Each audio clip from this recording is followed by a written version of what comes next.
Hello, hello. Good afternoon, everybody. Happy Saturday. Welcome to Kastrup Airport here in Copenhagen. And we're going to be taking a flight today down to Montenegro. Tivat Airport today. First time we've ever flown down there, so it should be a lot of fun. Kind of neat country here. Southbound type of departure here. We're going to be heading off of 22 right here from Kastrup. It's the Solo 1 Charlie departure with the Solo transition, and then into Tivat. It looks like runway 32. The Pod 2 Delta with the pod transition there. It's a little bit weathery, I guess you'd say, a little rainy right now. Information hotel. We've got, let's see, overcast with some drizzle, that kind of stuff. QNH 1009. But yeah, mostly I think along the way we're in pretty good shape. So, and it's nice down in Montenegro. So, looking forward to it. Yeah, sorry it was a little bit of a late start today, but I just had a little more on my plate. I sort of overextended myself a little bit this morning, but that's okay as well. AvGeek Central, welcome in. Nice to see you. And yeah, let's get going, guys. Let's pull up the checklist and let's begin our preparations here.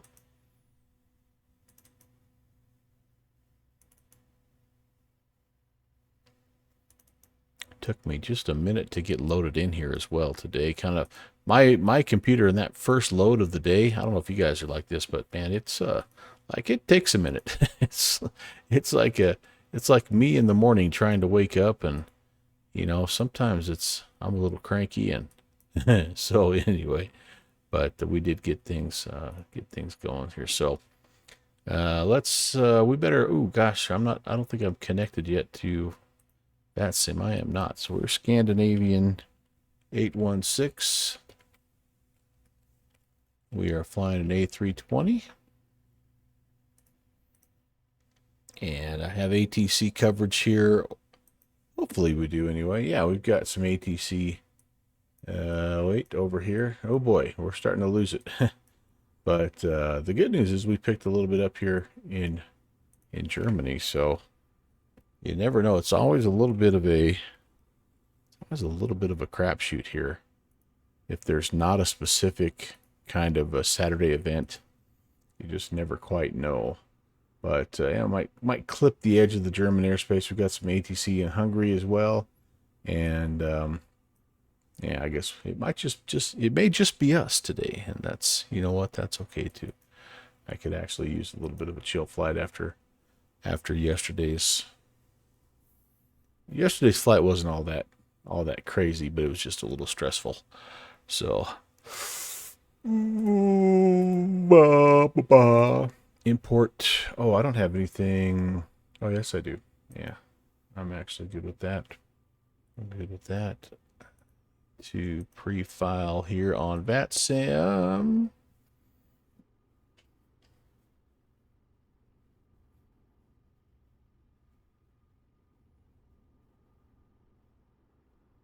I think I just got a grandkid photo here. Oh, wait, no. What the heck? Oh, my gosh.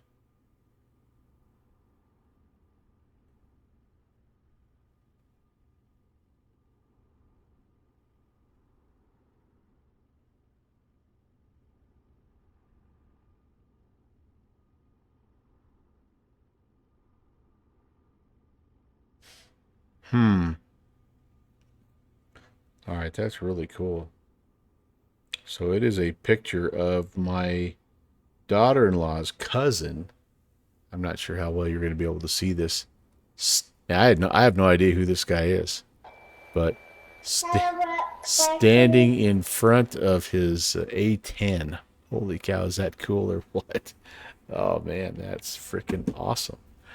Hey, Rob Walkery, hello. Just doing a little housework. Be back soon. Awesome. Sounds good. Sounds good, buddy. I just got done kind of doing that stuff. Actually, my stuff was outside today. My inside houseworky stuff is gonna be tomorrow. All right, where were we here? We were gonna see. Oh, I was getting the ATIS. All right, my glasses are dirty. I'm gonna go glassesless, which is a little bit of a crapshoot. Yeah, some things I can see better and some things I can't. So we will find out which it is right now. So we said information hotel, 95 degrees. So yes, I could understand. No outside stuff today. That's right. All right, so reading that is a glasses on proposition. Yes, I do have the bifocal things, but I need to clean my glasses a little bit. Oh crap! Now we got 22.8 guys saying hi. Oh my lord.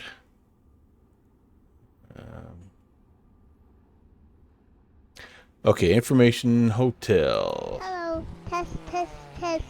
Texas One Flyboy. Hello, my friend. Happy Saturday, buddy. Runway 22 is gonna 22 right's gonna be a good one for us. Q and H1009er, so that's everything is matching up. We need our first contact to be with apron control and advise if unable to perform the customized pushback. Ooh, well, we should be able to do pretty much any pushback we need. We're not using our pushback helper, but we're using the one that comes with the Fenix, which works pretty well. All right, GPU is attached. Doors are open. We're going to bring in the mass and balance. It should already be synchronized, but we'll just double check a few things. Like, for example, how about a block fuel 19.8? Whoa, yeah, what the? Yeah, that's not even close.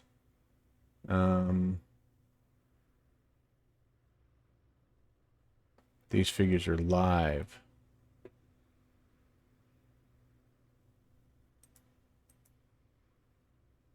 Re-import.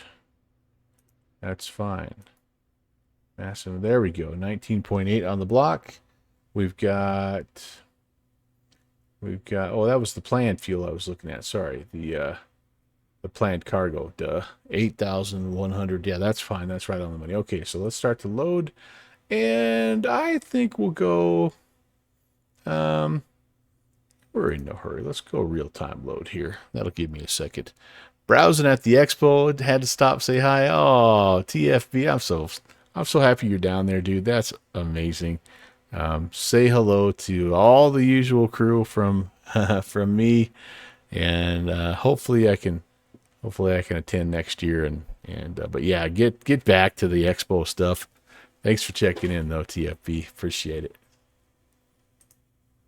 Those guys, it looks like they're having a lot of fun. All right, so we better get the IRSs aligning here. Let's get the batteries going first. We can go ahead and get external power on. We'll get the IRSs aligning.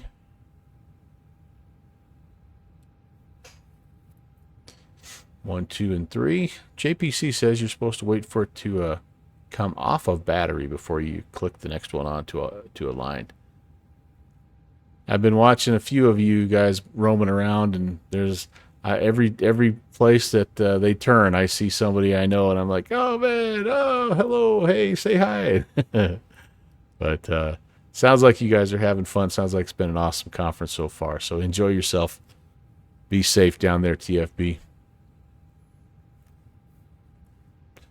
All right. Engine, everything, mode selectors. Yep, we're good there. That's all fine. We're fine. We're fine. Everything's fine. Emergency lights. Passenger signs. We're going nav 1. We shouldn't need anything, but we'll just a little dome lightage with this storm. So I have the time set to about 2:30 in the afternoon over there at local time, but with this storm, it's a little darker, I think, than it normally is. But okay, we've got the fuel and payload being loaded. We need to go ahead and kind of come down here and get our flight plan ready to go. Before I do that, though, I need to get some clearance. I've got Kastrup approach on 19805. We're just going to make sure that we're going where we're supposed to be going, or where we are planning to go. It's always interesting to see, you know, they don't always specify departures over in Europe, so you kind of have a plan, a rough plan, but you never quite know until you double check it. Approach. Good evening, Scandinavian. Up, standby.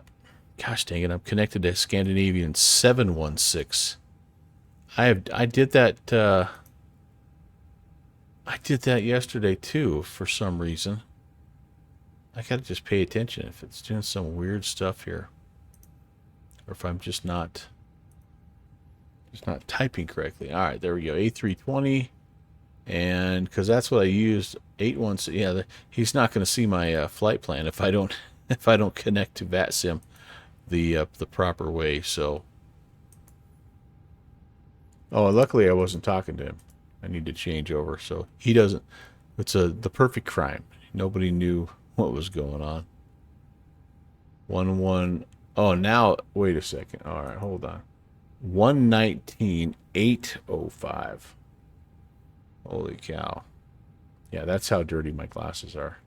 Might be one of those days, you guys. 119,805. All right, there we go.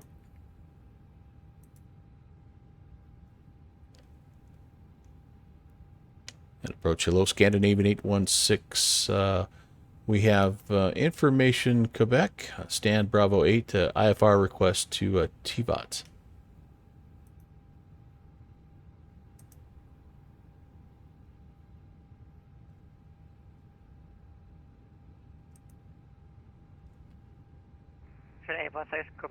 Hello, no flight plan, can you refile? Gonna refile here, Scandinavian 816. Did I? Maybe I didn't. Scandinavian 1408, request taxi. Number 408, taxi via Mike. Might have not pushed file. But Taxi via Mike to now we've got it. 12, Scandinavian 1408. It might just be. 8199, turn left, heading 30. Might just be one of those days. On days like that, just gotta slow down, go with the flow.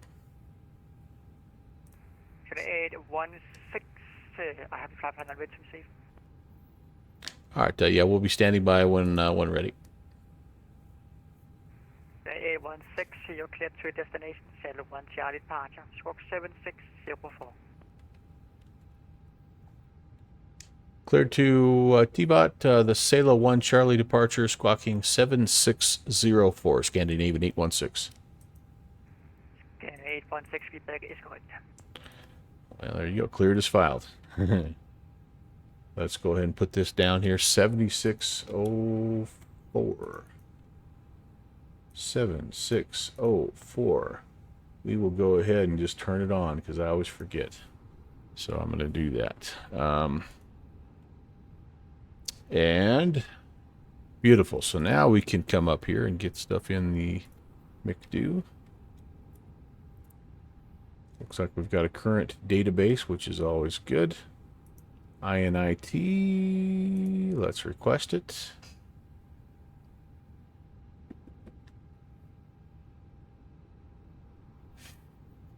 Beautiful. Scandinavian AS816. Boom. We've got ourselves a cost index of 80. Wow, we're going to be rocking and rolling here, guys. That's awesome. Cruise altitude of 370. And the temperature up there, let's, what's your guesses? I'm going to say negative 52. Kastrup Tower, just want to make sure you... Top, a climb, negative 44. balmy, A19 turn left, balmy, heading 250 for the negative indicator, 80, is approach negative 44. Wind request coming. Turn left heading 250, clear for the localizer 22 left, Scandinavian 8199. Beautiful. All that stuff is fine there. Descent winds, beautiful, beautiful, beautiful, wonderful, wonderful. Okay, to the flight plan, my good man. Departure off a 22 left. No, I take that back. 22 right. Identify, climb to flight level 190, direct Odin. It's the Salo 1 Charlie. 190 and direct to Dublo, so I know 212. And then into Montenegro. Tivat, Serbia, Montenegro. Runway 32. Get the specifics here. We got RNAV.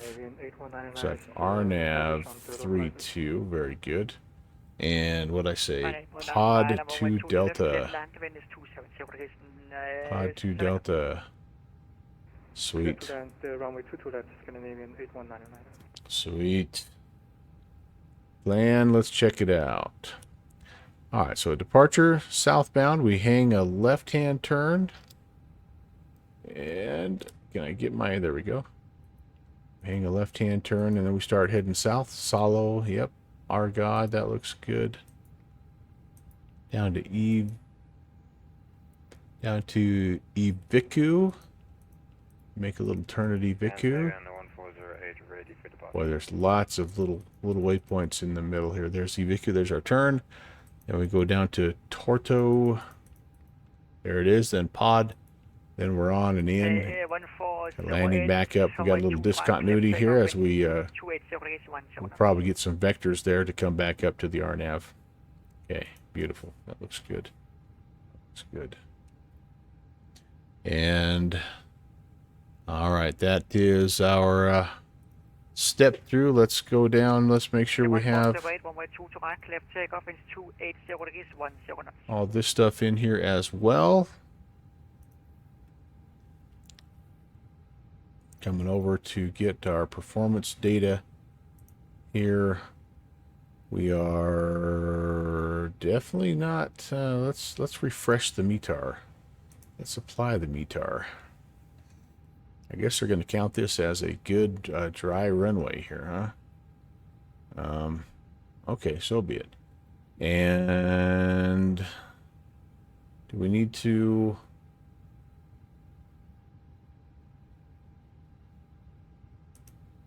Hold on here. We'll sync the prelim load sheet because we're still loading right now. Let's get the weather. Okay, that looks good. Runway 22 right. Okay, beautiful. I don't know what I was looking at that last time. And okay, that looks good. Let's send that to the MCDU. 20, 23, 23. We are flaps. What are we? Flaps. Doesn't say. Flaps optimum. Okay, beautiful. It'll put the flaps. In the MCD you want it, I think. Flex temp 63, flaps 1, sorry, flaps 1, trimming down 0.3, but all that stuff should be in here. It is not.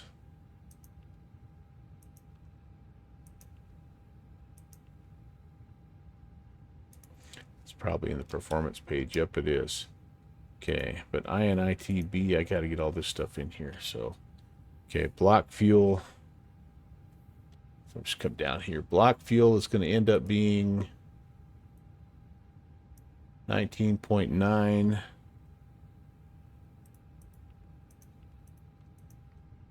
And zero fuel weight is 118.4. And what was our CG? Our CG. 140 identified, climb to flight level 190, turn left heading 055. CG was 28.1. Oh, I could have sent this to the McDo. Are we done? We only have. All right, and that so this is going to change here. I need to wait. Need to wait for everything to Can load up here. 1408, climb to flight level 190, turn left, heading 055. Yeah, it's something wrong with our push to talk, sorry. It seems that we have to double press. So we got the instruction 055 heading climb flight level 190, scan level 1408. Sorry for confusion. Ryanair 212, Copenhagen Southland, monitor Unicom 122.8.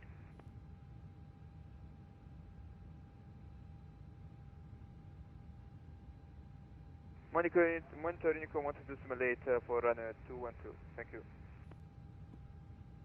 All right. Let's see. What can we do here while we're figuring out, or while we're loading the plane? Well, let's brief our taxi. Let's brief our departure, and we may even be able to take a peek ahead at what we have coming up here. So here we are at again. This is Kastrup Airport here in Copenhagen, Denmark. We are parked at stand Bravo 8, which is over here. We are going to be using 22 right, so I'm anticipating that we'll be going Alpha, crossing 12 to maybe Alpha 1 in the holding point of 22 right in here with the displaced threshold. Then we're departing here to the southwest. The Salo 1 Charlie. Let's see here. We remain on tower till 1,000. Then we contact departure, which is what we're on right now. Our departure is our ground. There our ramp, our ground, our apron, our everything, all the way up to a center. But we come out of here, runway heading to Rubat. Then we go Charlie Hotel 818, hang a hard left to 819 and 820, and then we turn 149 all the way down here to Salo. Let's see if there's anything crazy for our particular runway. It doesn't look like it. Iowa Scotsman is checking in here. Hello, Ron. Happy Saturday, buddy. Yeah, I don't think that looks like there's anything crazy here. No top altitude or anything like that. So we're just going to do what they tell us. 24,980 would be what we use for departure, which is different from what this guy is right now. So we actually are. And all station Copenhagen approach is now closed. Oh, rascals. Well, doggone it. That's the way she goes sometimes. 2280 we will go to. But the good news is we're almost finished boarding. And that's all right. It's kind of been my luck flying in Europe the last few times. I don't know if I mean, it's what, it's getting on 11 o'clock, 10 o'clock out there. So, I understand that. It's time. They're getting ready to go to bed. So... yeah, that's kind of what we have. Boy, it's a mess here. All the aircraft, airspaces, everything here. Yeah, we may end up just with just a straight shot through here. We'll see if Germany wants to talk to us. If they do, we'll talk to them. And then Hungary here, we'll see if they want to talk to us a little bit. And who knows? Maybe we'll get something when we get down a little closer to Serbia. But that's kind of what we have going on here. Meanwhile, there are a couple events down in South America. I was kind of kicking around here. There's one in Brazil, one in Uruguay, Argentina, and then we've got this little guy here. I don't know about him, in Chile.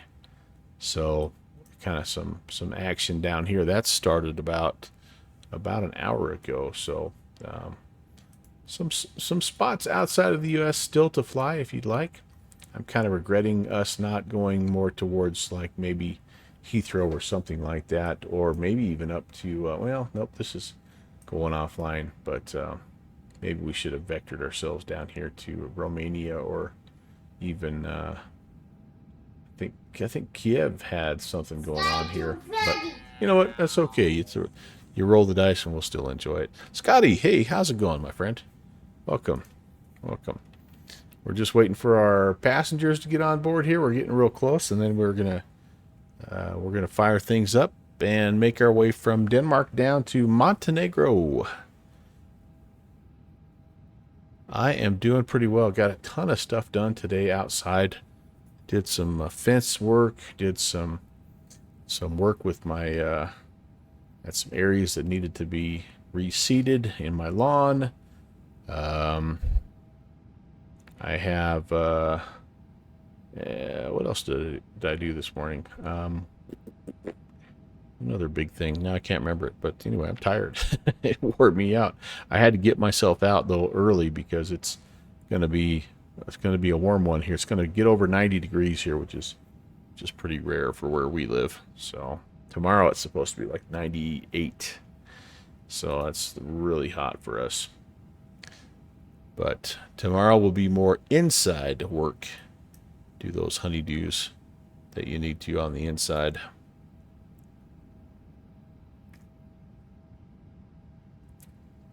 All right, 4 more dudes and we're good to go.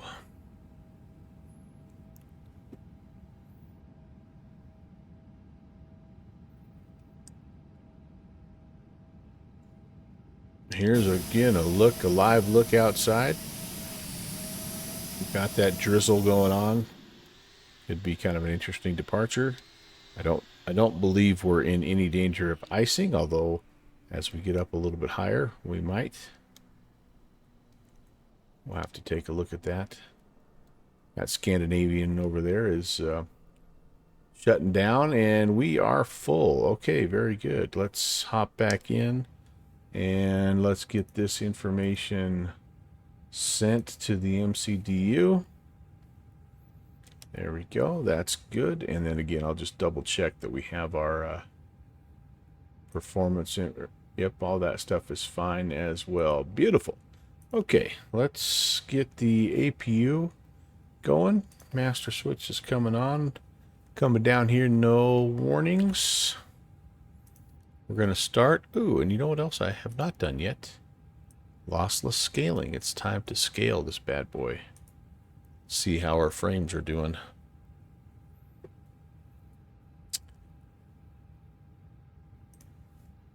Mixed results with lossless scaling. Rob Valkyrie, I don't know if you're here or not, but an answer to your question about VATSIM connection relying on the natively generated frames versus the lossless scaling generated frames, and you are correct.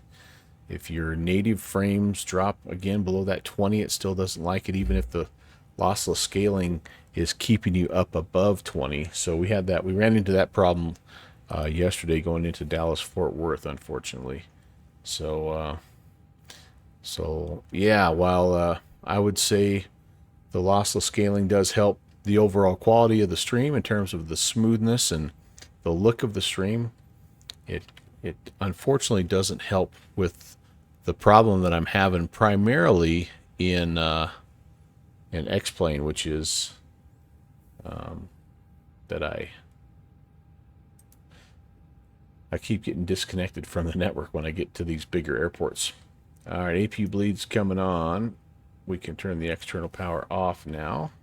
We can come down here and whoops, ground services, GPU disconnected, chocks and cones disconnected. We'll connect our tug and let's get ready for the before engine start here. So we've got the lights where we need them. I do need to set the altimeter right quick. We said we should have a QNH of 1009. And that's there. I think I have that set. Yep, synced up. Good. And then all of this stuff is fine and dandy. We're just going to clear ourselves all the way up to 370.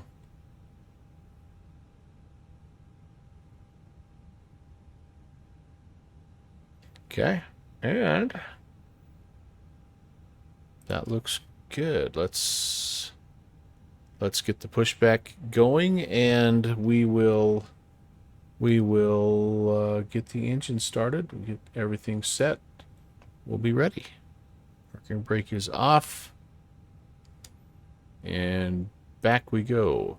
Again, I'm going to give myself just a little bit of a left-hand turn here. In fact, I think I'll do a quick one right now just to start turning. Let's get the engines going. Speaking of turning, let's get you started here. Ready? I may not end up right on the line, but there's nobody really behind me, so I don't have to be too fancy here. Anybody flown into any of the new community improved airports yet in Microsoft Flight Sim? I've been kind of wondering how those are looking here. I don't know that I've necessarily, I don't know that I necessarily know which ones have been handcrafted other than Baltimore, and I only know that because our friend Slant Alpha used to control there, and the initial Baltimore release was actually missing a runway, so I know that was kind of a big push by the community there to get that fixed up. But I tried to pay attention during the upload to see like which scenery, which airports popped up there, but I guess I need to go again. I've been wondering if there's a change log or something that mentions, but it may be just too many to mention now. Like if it's anything like the like X-Plane, right? There could just be literally hundreds at this point, and it won't take long before there's just thousands of it. So, Scotty, you don't know yet either. Yeah, it may be impossible to tell, but regardless, I guess as you're flying around and checking things out, if the default airports are more accurate, that's going to be cool. What happened here? Oh, I don't have fuel pumps on. Crap. I hope I didn't just screw the engines up, guys. These are finicky engines, to say the least. I wonder how number 1 started then. Oh, man. Before start engine. Turn fuel pumps on. Yeah, there you go. That's right there. Oops.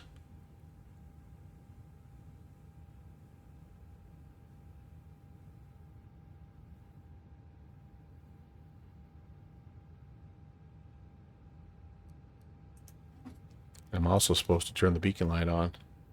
I've got my first fly buzzing me. First fly of the year. Mosquitoes are finally here. It's truly summer. It's truly summer. Okay.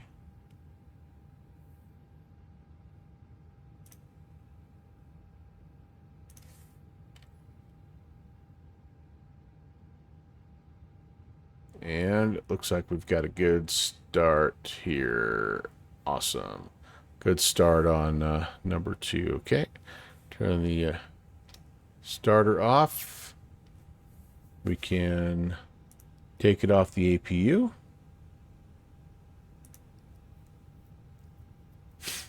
We need, what else do we need? After start checklist. Ground spoilers need to be armed. We need to set the flaps to flaps 1. We need to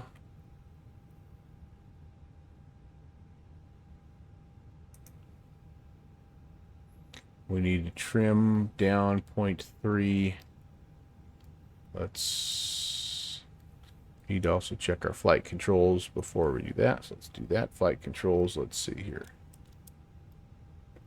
Full right, ailerons, center. Full left, center.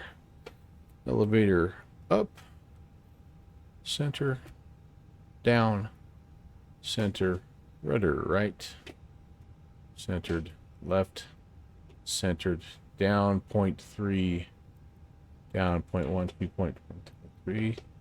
Brakes are working. Beautiful. We are good to go here. Let's go taxi lights. Let's go. We need the runway turnoff lights. We don't need anything else up on top.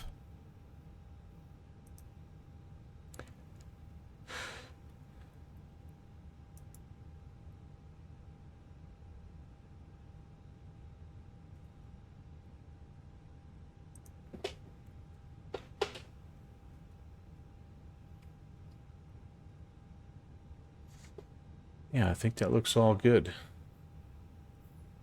That looks all good. We need auto brakes to max. We need takeoff config checked. It's normal.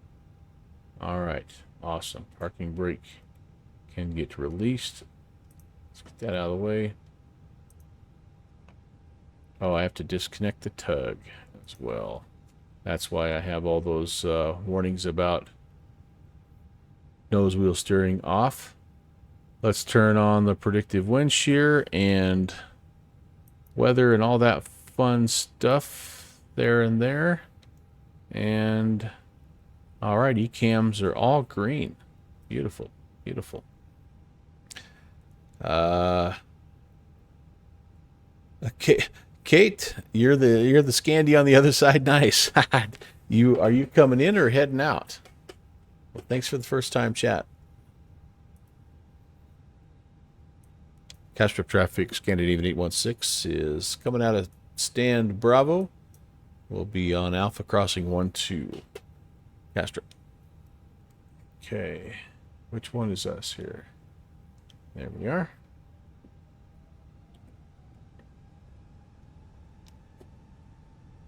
Uh-oh.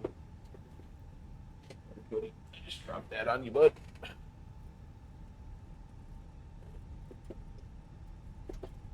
Just came in from Warsaw, and you had the controllers. Yeah, darn it. Yeah, that's okay. It happens. All right, it happens.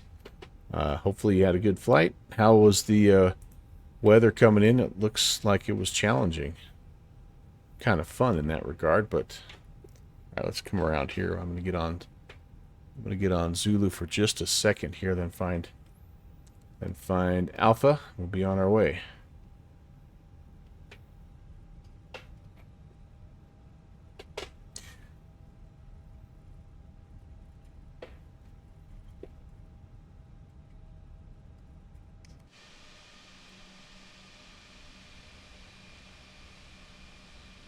Quite bad. Had to be. Oh wow, Cat 3. Holy moly.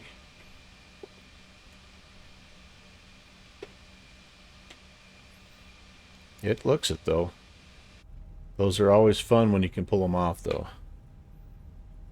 Kastrup traffic, Scandinavian 816, crossing 12 on Alpha. Kastrup traffic.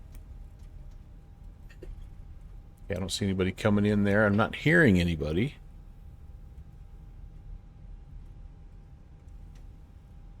That side is also clear.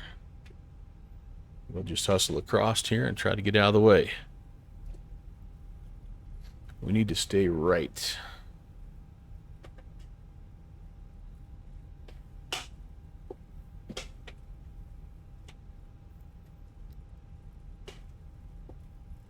Okay, this is Alpha, and we're looking for Alpha 1. That'll take us to the hold short position, and we'll be ready for before takeoff checklist. It looks like the weather, though, as you get south, does improve. So I don't know how it was in Warsaw, but I actually don't know if I've ever flown to Warsaw. I'm not sure I have.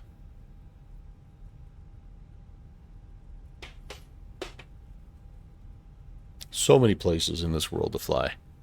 It's just incredible to think about.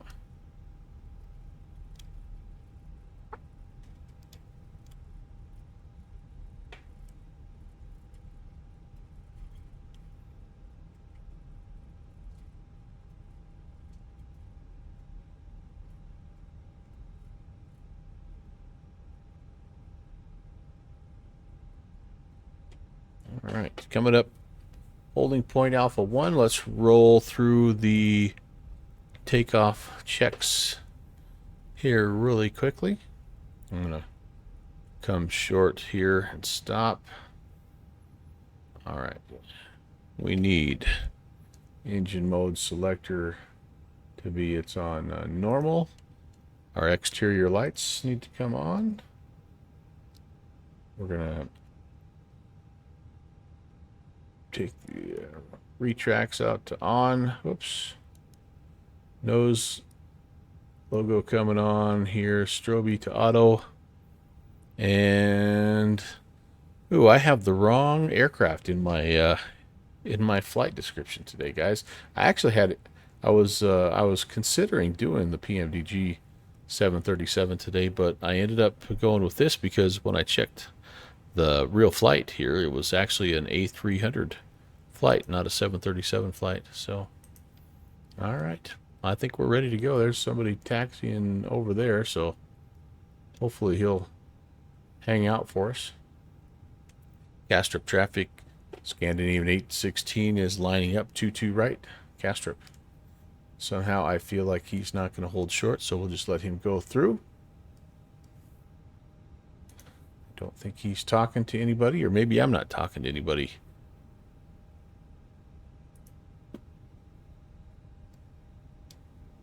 And that'd be a no. Kastrup traffic radio check. Reading you 5. Okay. Oh, he's parallel to me, so never mind. We're good to go. Appreciate that. All right, here we go. Kastrup traffic, Scandinavian 816, departing 22 right. Kastrup. All right, guys and gals. Let's get ready to roll.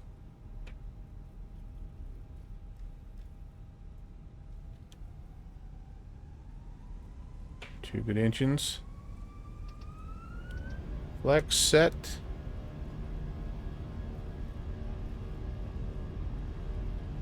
Airspeed. Lufthansa 2442, establish values runway 22 left. 80 knots. Kastrup traffic.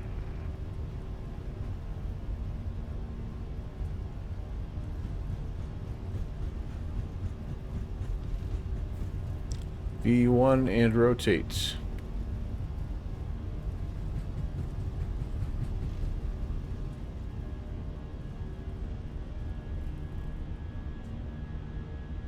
Oh, she's sluggish getting off the ground. There's a positive rate. Gear coming up.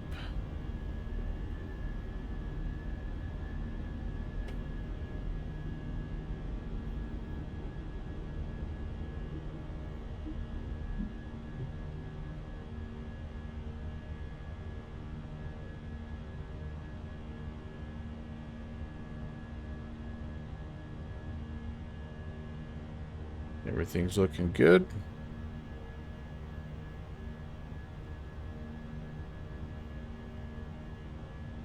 We're above 1,000. Make that turn.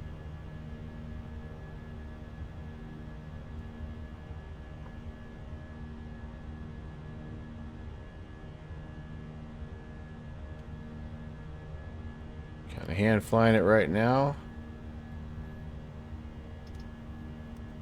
The lever clamp.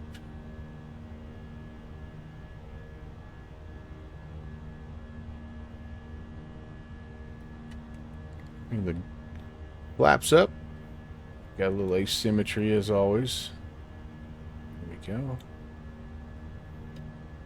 Speed's coming up nicely. I turned maybe just a hair too soon, so try to get back on it if I can. I don't know if I can or not. I feel pretty good there. Let's go ahead and arm the autopilot. It'll get us back on track, and we can take a little outside look here. We're about to have a really nice breakout, I think. See you later, Denmark. Lufthansa 2442, landing runway 22 left, Kastrup traffic. Yeah, we're in it for sure, guys. We are in it.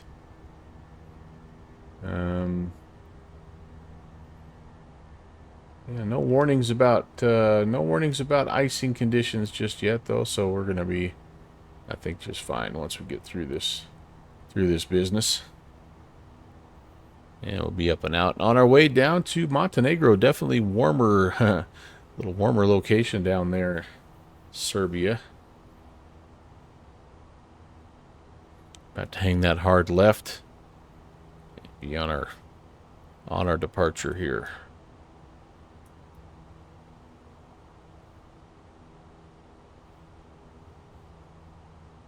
Well, Kate, I could see how that would have been a spicy approach, going through all these all these clouds. And if you shot it in real time, it's dark here right now too, so that makes it even that much more challenging. That's pretty cool.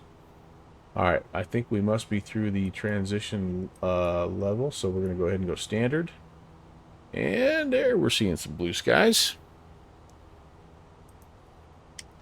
Can I give you anything to look at? Oh, that's kind of a nice shot. Let's get this quick thumbnail of that, shall we? Beautiful. Right back into a cloud.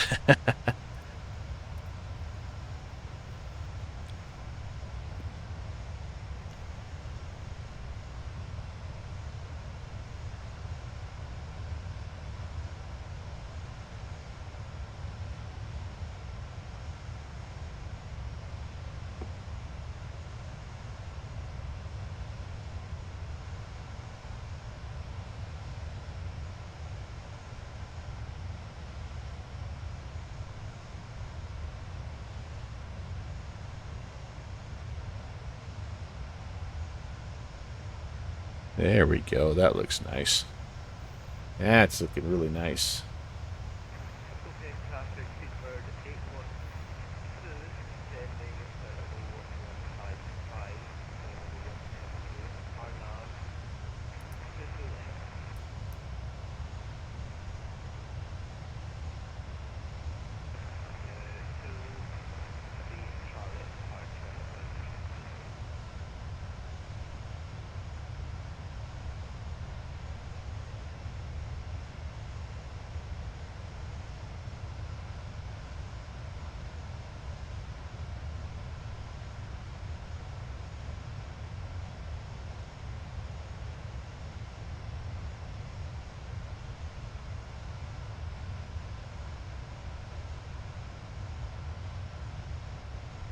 Distance 242, clear runway 2 to left, Kastrup traffic.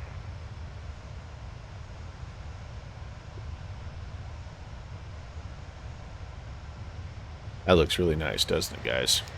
Let's see the coastline down there.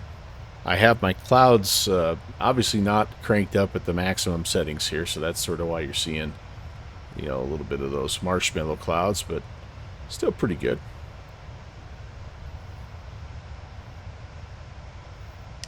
I think, anyway. Can't complain a bit, right? Alright, we're through 10. Need to hop back inside. Sorry to take you away from that view, but we're going to turn some lights off here, guys. And gals. Those can come off. I'm going to leave the nav and logo on. I'm going to leave the beacon on. I'm going to leave the strobe on. We'll leave the passenger signs on. And looks like our auto brake is disarmed, and we're going to go ahead and disarm the speed brake as well. Flaps are up. Gear is stowed. And Bob's your uncle. Kate, it does not, unfortunately. Yeah, I keep hoping. I keep hoping, but I have it set on system 2, and we would have certainly saw something had we flown through it there. However, I don't know if you have the TOLUS in X-Plane 12, but that one now does that one does have a working weather radar now. Hey, hi Melvin, how are you? Good to see you. First time chatter. Happy Saturday. We're on our way from Copenhagen, Denmark, down to Tivat, Montenegro. Just doing a little bit of European flying on a Saturday. But good to have you along. Oh, you're from Denmark? Nice. Hey, all right. What a small world. Very cool. Very cool. Yeah, so we're just... This is us. We just left. We just departed. And... What do we have? What's our flight time today? I think it's about an hour and 45 minutes or so. Oh no, it's about 2 hours and 20 minutes. So it's a nice long flight down through the heart of Europe, all the way down here to kind of Serbia, and into Montenegro. It's first time, I believe, first time we've ever flown into Montenegro. So I saw that Montenegro was on sale. That's kind of what piqued my interest. Hey, what are you doing? And so I gobbled up that scenery, and then I'm like, all right, where can we fly to? And then I noticed that one of the flights was from Kastrup, and I'm like, they had a little ATC on, and so I thought, hey, there you go, it's meant to be. Unfortunately, we we lost our ATC right before we took off, but you know what? That's okay. We're still going to have a good flight, and we'll probably pick up a little bit of ATC on the way. We'll definitely tune in and kind of have that going in the background too, so we can just monitor some frequencies. I love the ATC chatter, as you guys know. So we'll look to see what we have, what's close by. And right now, I don't really see much in terms of center controls, so we'll just kind of hold off and just stick to Unicom. But yeah, should be a nice, relaxing flight. Great way to kind of wind down on a Saturday. So Denmark time right now, though, it's got to be what? It's got to be 10:30 or so. It's pretty late, right? It's pretty late. Kate, I've never flown in the U.S. before, but you're going to try one now. Any major differences in ATC communication? No, not really. Excuse me. So 11:14. Yeah, no, I would say that you're gonna the one thing that you're gonna get that I think you're gonna like is when you file your flight plan, is you're gonna get an ACARS, which will have your clearance in PDC form. So that's kind of nice, and that tells you essentially who to contact for push if you have to, who to contact for a taxi if you have to. And but otherwise, it's very similar. Honestly, it is. And there's going to be different phraseology, obviously, just like there is from country to country in Europe. But the other thing I think that you're going to like is the transition level in the U.S. is 18,000 feet. So it doesn't vary from airport to airport. You can just set it to standard once you get up above 18,000. And yeah, but let me know if you have any questions as you're kind of getting loaded up.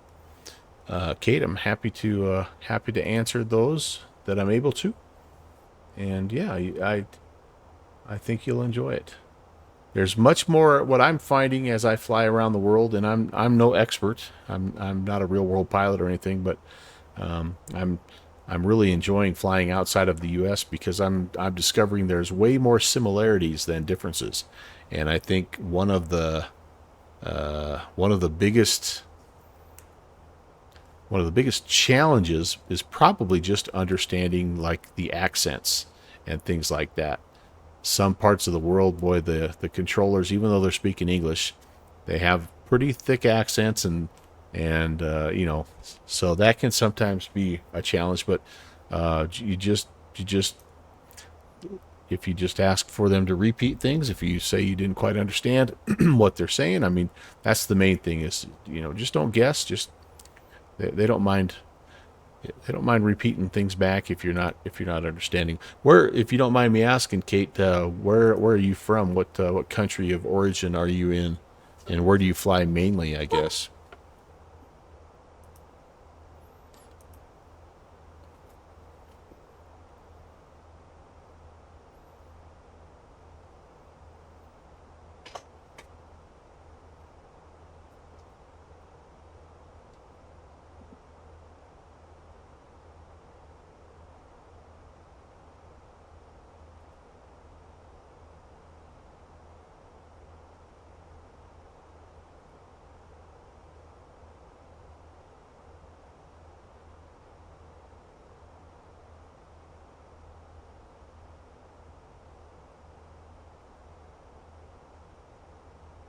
Getting quite a bit of coverage here from tower and ground and things like that, but no center controllers just yet to listen to. So let's see.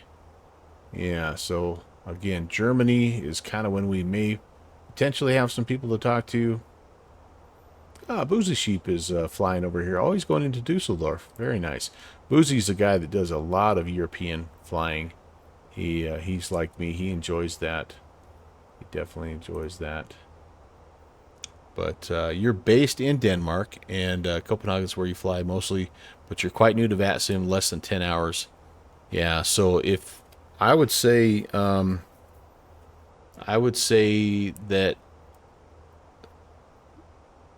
the what you're used to in Denmark is going to be pretty similar to what you're going to get in the States.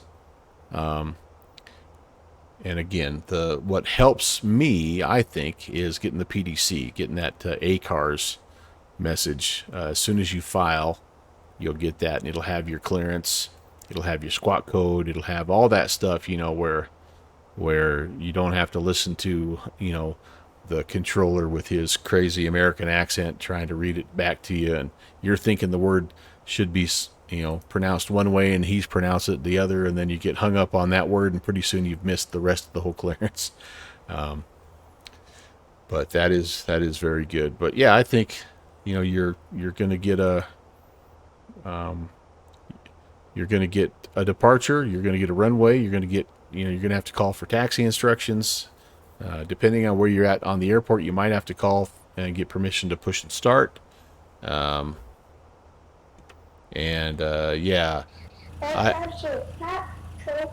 Caitlin, thanks so much for the follow. Yeah, I would just say, don't worry about messing it up. You're not going to, because everybody understands. And I think the biggest thing, kind of like in Europe, I mean, this is all over the world, right?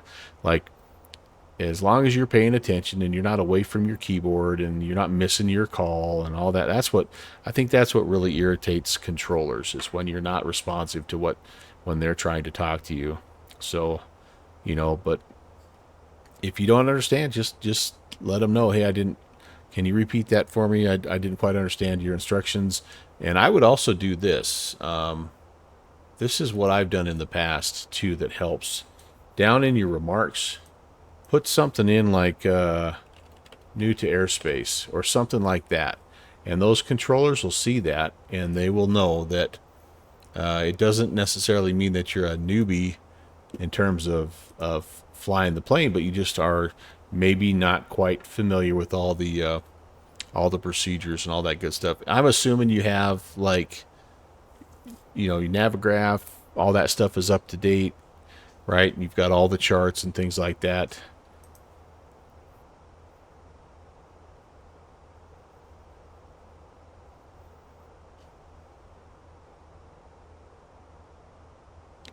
Looking forward to not asking delivery for clearance.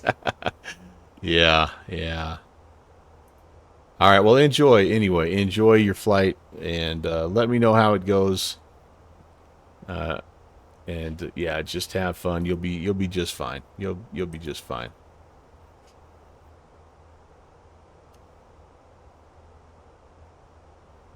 You as well. Thank you very much for the follow. Nice to meet you, and hope to see you back soon.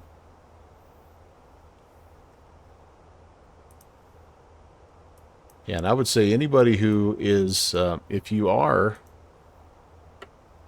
from outside the U.S. and you have any questions about that type of stuff, I'm happy to answer questions, or I can point you toward resources that other people who are even more knowledgeable than me, which is a lot, but I can point you in the right direction on that stuff. So, all right, let's head back outside and enjoy.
just kind of entering the northern part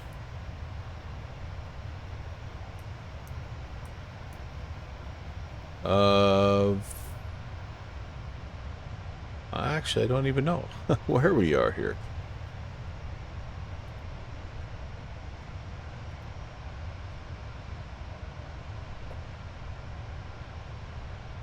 This is the northern part of Germany that we're already in, maybe?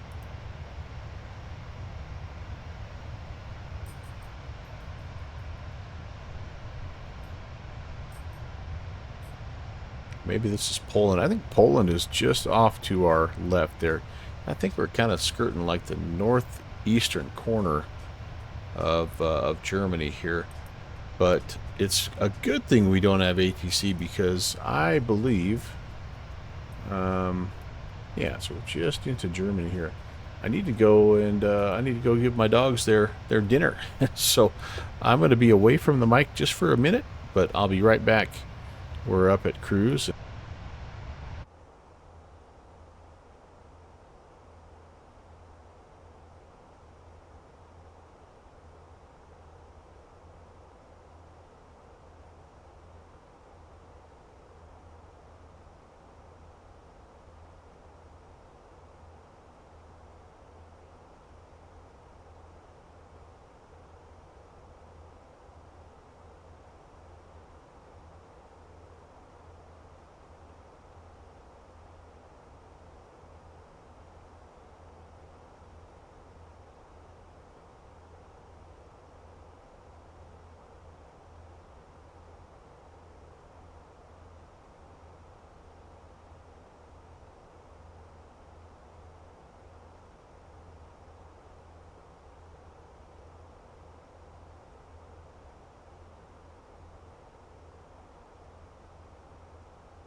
All right, folks, I am going to have to step away just for a second here. We're up at cruise, though, nice and stable.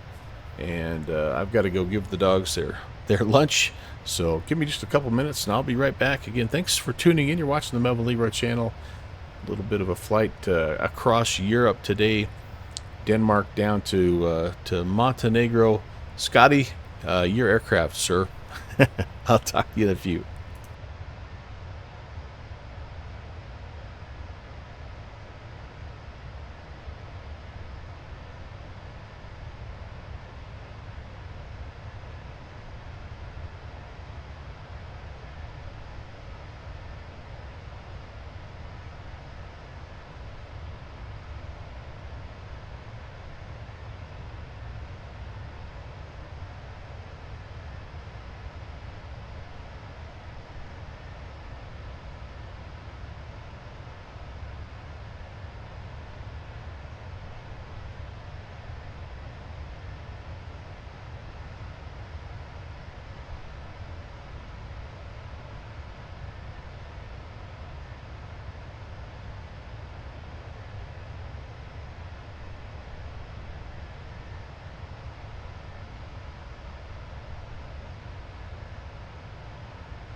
Mooney is simply the best.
Peter Mooney. Afternoon, sir. Had to step away for a moment. Be the four-legged flight attendants, flight engineer, flight crew, whatever you want to say it. It was dinner time for the dogs. Welcome, sir. How'd the I-9 go? Was that today? Did you do that today? You doing it? You coming up doing it? I got lots of questions. Scotty, you flying today? You streaming today? Talk to me, Goose.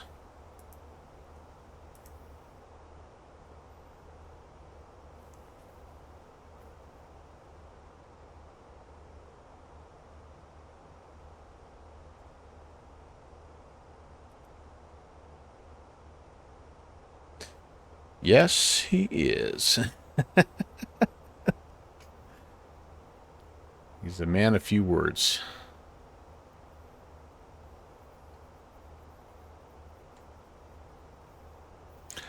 All right, let's take a minute here. We've got some time, and yeah, it looks like our, as usual, as of late, I should say, not as usual, but as of late, our European ATC kind of disappearing in front of us. Although, again, not completely surprising because this part of the world, it is about 20 minutes to midnight. So Saturday night, even though it is Saturday night, folks are going to bed. And I'm totally okay with that. I think they had an event down here kind of in the Ukraine area. They also had an event up here in Poland, and it does look like the St. Petersburg event may still be, yep, that's still going, or at least they've got ATC. So holy moly, it's got to be really late there. But you know, that's the risk you take. I'm a little late. I was about an hour and a half late getting started on my normal Saturday time, so it's my own fault, but it just kind of worked out that way. So it's just us. We don't even have anybody we can listen to here. This center controller is still too far away to listen to. So yeah, we're just we're just kind of visiting and just kind of checking in on guys like Peterman. Oh, you're doing the I-10 next Tuesday. All right. They retired the I-9. Well, good enough. Best of luck to you. I have a feeling you're going to do well.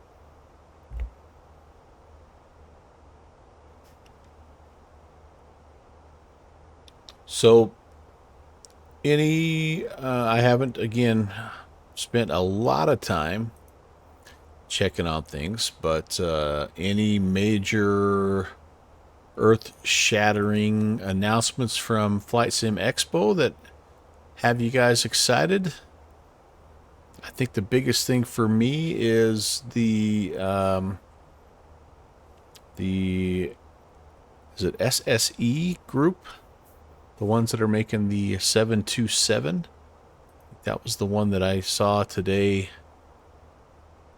That I think they announced it yesterday, but I just read it today. That was the one that kind of has me excited. Yeah, here it is, and it is it's a freighter variant nonetheless. So yeah, FSS. Sorry, announcing the. Release is coming soon. I think they feel like they can get this done. I want to say they're thinking the end of July. But I could be confusing this with other things. Yeah, no. The 727-200 freighter will launch soon at the end of July, according to the dev. So it looks really nice. I mean, I know that they've had a little bit of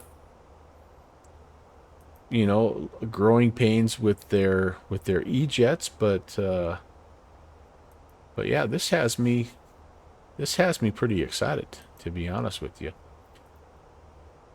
Of course, I'm sure you're like me. Well, maybe you're not, but I sort of cut my teeth on the X-plane version of this. Oh, look at that engineer's panel. Golly, that's amazing. But yeah, the FlyJ Sim 727 is definitely the standard to which all 727, at least 200s, are measured. So I'm just really excited about that. And I don't really care that I kind of like the fact that it's just the freighter and they're not worried about the passenger variant. But let's see. The passenger variant, though, is confirmed, but the release timeline is unclear. Yeah, it may or may not be a standalone product or a 100 variant. Oh, I'm sorry. A 100 variant will not be developed at all. So, anyway, that's the one. I don't know about you guys, but that's the one that has me kind of the most interested, I suppose. Scotty's saying that there's been some cool gear that has has been announced, like some, oh yeah, the actual like the FMCs and MCDU panels and things like that. Yeah, that I saw right before I got on, as I was loading my stream up, I saw Mustafa walking around, and he walked past that booth. I can't remember who that dev was, but he mentioned that it was a very, very reasonably priced systems there. Let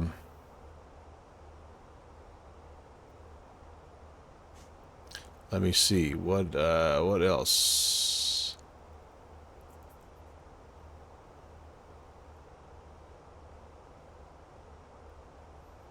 What else have I seen? The Say Intentions AI folks apparently are, again, just kind of continuing their development, and I've heard mixed results on that, but I think they're trying to work a little cabin crew, an AI cabin crew feature now, and it's Wing. That's the group. Does that sound right, Scotty? There it is. I'm just looking back in my sim news there. Affordable A320 and 737 cockpit product lines. Yeah, I think I heard. Yeah, there we go. FS Reborn is promising. Really, Peter? I did not know that. Well, heck, that's awesome. I like that. I like that FS Reborn Meridian. That M500 they made is really nice. So let's see what they say.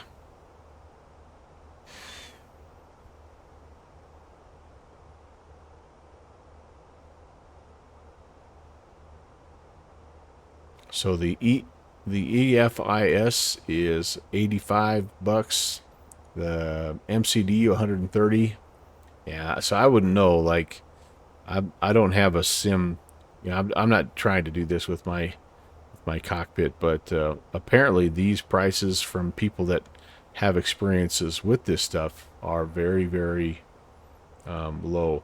Hey, by the way, mid-year sale. I was going to mention that when I said I picked up the scenery that we're flying into. Orbix is just doing a little 50%, up to 50% off scenery. So if you're curious, but FS Reborn 727-100 variant. That would be pretty cool. All right, let me see what else. Of course, the Bluebird Sim guys, we talked about this a little bit on Friday.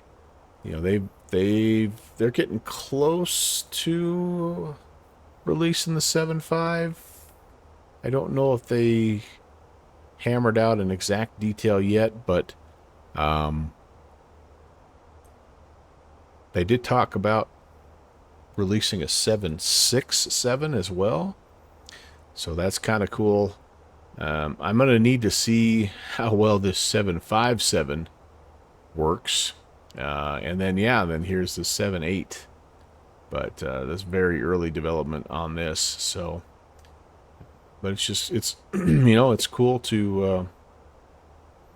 cool to see these different developers.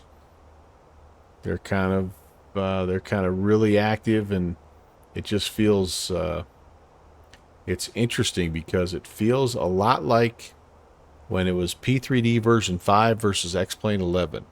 And X-Plane 11 was, the new kid on the block, and they, like, every developer was super excited about,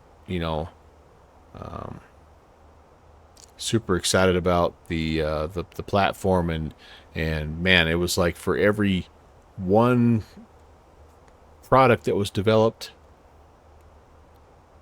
in P3D, there were like 10 that were coming out for X-Plane, and now it's the switch has been flipped here, and like for every one development that comes from X-Plane, there's like 10 in Microsoft Flight Sim, and it's just interesting.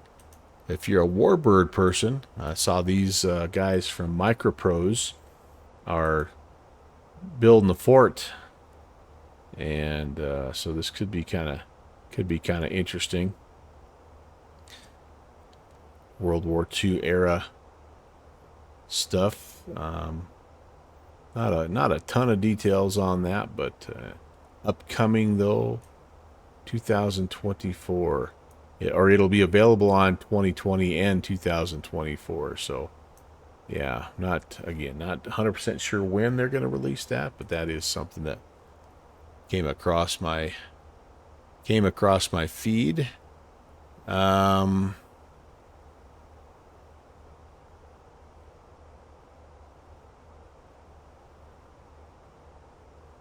There is a new combat sim in the neighborhood. If you're interested in that kind of stuff as well, if you kind of are a DCS person, but the Combat Pilot, it looks like it's focused more on just World War II content, but maybe would give you another outlet if you are just looking for something, a little different. Of course, DCS right now is just a massive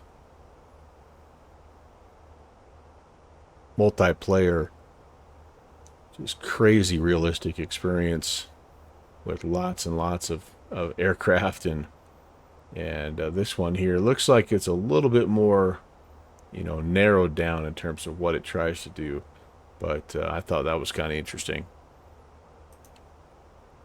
Of course, the fly inside guys are doing a bunch of work with their helicopters, and I think they have 5 or 6 I don't know if they're full motion sims, but they have 5 or 6 sims set up down there at FS Expo, and are sort of allowing you to reserve spots and hop in and fly, and but they are updating their Bell 47 and their Bell 206, and then they are planning on releasing 4 more aircraft here. So the Rotorway, the Mosquito, the Angstrom, and the Gazelle. So I don't know a ton about the other 3 there, but that Gazelle, I have the Toegs Hangar Gazelle, and it is great fun. It really is. No, I have the Llama. Sorry, I don't have the Gazelle. I have the Llama, the crazy uncle of the Gazelle. But pretty good. Scotty's saying they're back. They are back in 2019. They bought an MCP and an EFIS 737 panel, and when you were flying the Zebo more than anything, you paid around $900 for the pair. Oh wow! So yeah, that is significantly less. That is a fraction of the cost. Holy cow! That's wow. I wonder about the quality. I wonder where they've managed to make those savings there. I don't know, but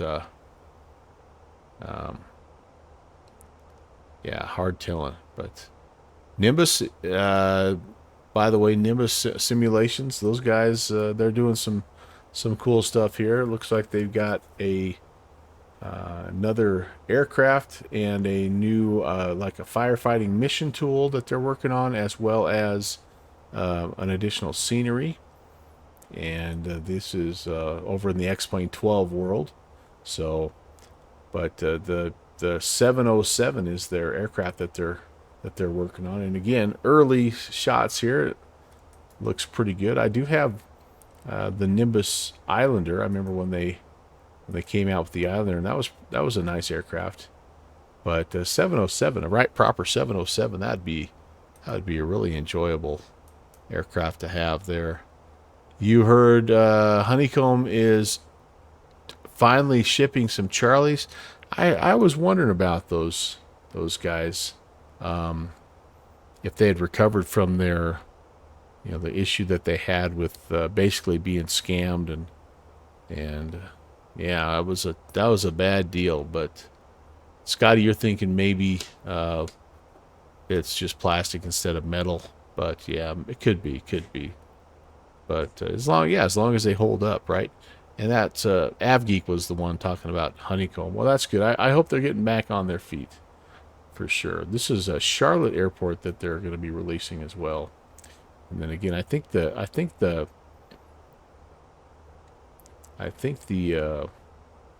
mission tool is, well, maybe I'm thinking about something else. It's just a pilot challenge tool, but yeah, good to see Nimbus working and doing some things. I do know that our friend Jeffrey B is he has been working also with Nimbus on a project, so that's pretty cool. Blackbird Sim. Everybody's releasing a Texan these days, I guess. This is the T6A, which is the more modern variant of the T6 Texan. Again, it's a trainer, and I prefer the older Texan myself, the tail dragger Texan, but this is the one that they use now to train the fighter pilots, and I can imagine it's good fun. I can imagine that sucker's good fun. And it looks like, oh, it is available now. Sorry, for purchase. $45. Wow, that's a spendy add-on there.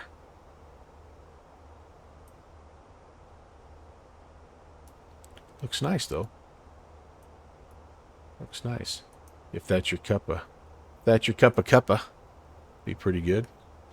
Working Title was supposed to do something today at 4, which is coming right up. They're supposed to be making a big announcement here. So I don't know about that if you guys are tuned into the development update live stream. There is a live stream going on over on YouTube, by the way, that you could be watching. Honeycomb guys are talking right now. Cool. Oh, talking to Murph. There's the link I have for the developer update if you want to tune in there. I mean, it's hard to take yourself away from this super gripping edge of your seat 2-hour flight across Europe. I get it. I get it.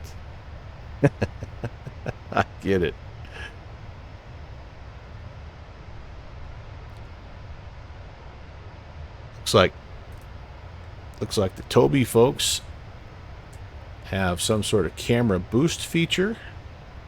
So that's I don't have no idea about that. I'm not able to use the eye tracking stuff because I get a little bit of motion sickness. So I attempted to use the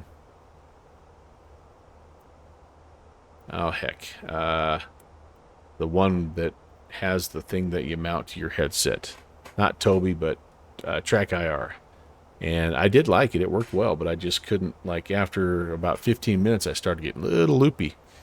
And then there's another one that Flights with Joel uses that works a little like Toby, but it just uses your webcam. And it was the same deal, unfortunately. I've been under a couple of VR helmets, and just unfortunately, same problem. So that's a little bit of a bummer, but, that's just the way it goes.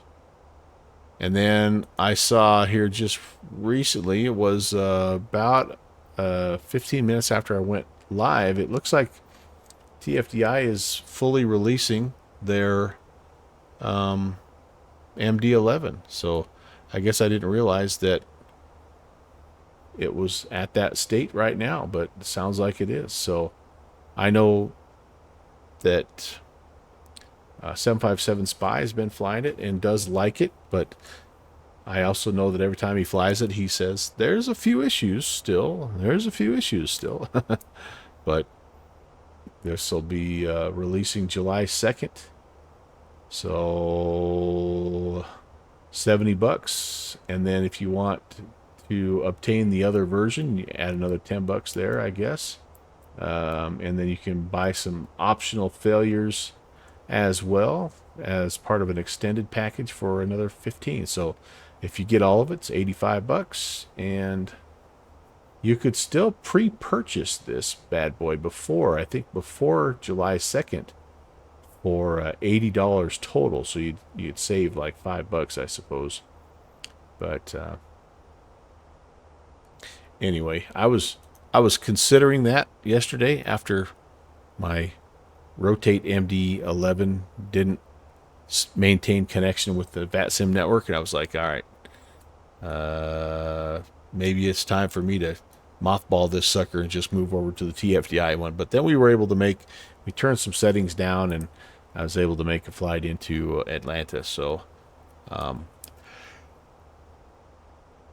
made me feel a little better. Scotty, you made yours a little less sensitive so it doesn't move as much to help yourself with that motion sickness. Oh, my dogs say hello, by the way.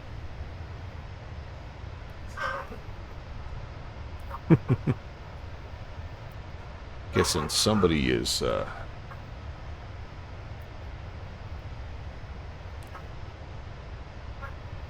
somebody's here at the door. Stand by.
Yeah, we had a...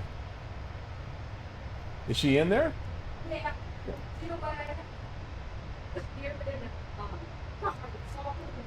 Yeah, bring it on in. Anyway, had a family friend come over to visit my mom, and she was bearing gifts. So stand by one more time. Sorry.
Sorry about that, everybody. But yeah, like I said, the friend that I had come over is bearing gifts. I won't show you the brand because I don't know if that'll get me in trouble. But anyway, why not, right?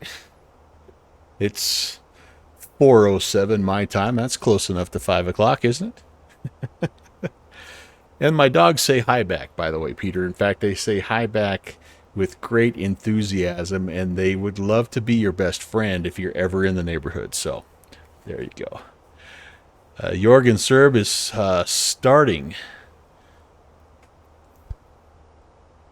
I don't know what you mean by that, Peter. You remember, you got to dumb it down for me, buddy. Jorgen Serb starting. We're going to Serbia. Oh, Jorgen Seb. Sorry. Oh, the MSF is... Okay, okay, yeah, again. You guys know what you're dealing with here, right? Like, I'm not a Rhodes Scholar, but they're just starting. Very cool, very cool. So, massive news. So what did the... All right. I can't... Okay, I don't have my login here. What's going on? All right, you're going to have to tell me. You're going to have to tell me what the massive news is here, guys. I see the chat going crazy, but I don't have any audio. So you guys can break the news right here on the Melvin Leroy stream. By the way, the other thing I can share with you here, our friend Slant Alpha, holy cow, this guy, let me tell you what. Slant Alpha, man, he's rubbing some elbows with people. He was featured in the FSC kind of introductory video, and now he's making YouTube content with Citation Max. So go check it out. Of course, you guys all know Slant Alpha Adventures, and if you don't, you're going to want to go give him a follow. See if I can get his I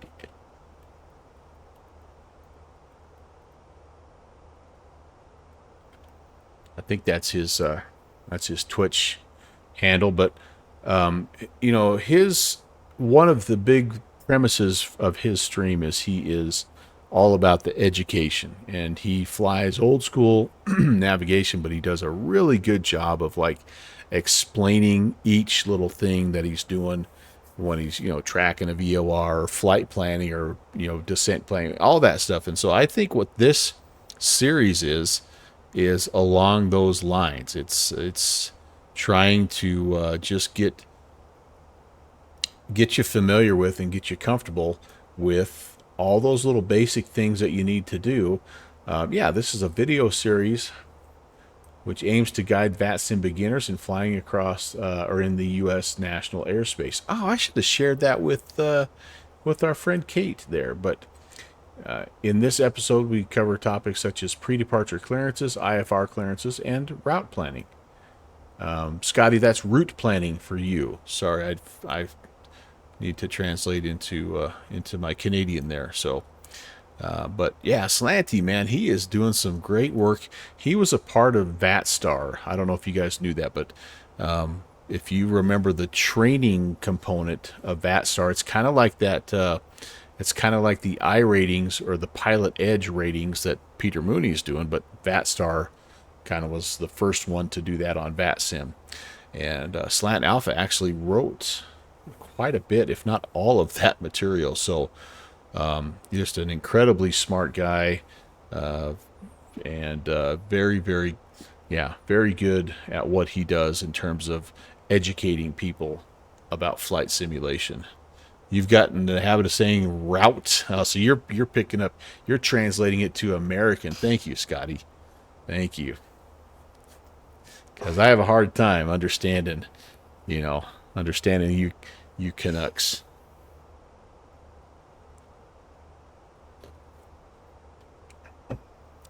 That is pretty good. That is pretty good.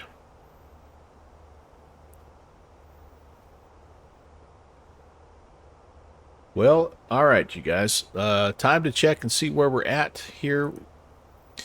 along our route.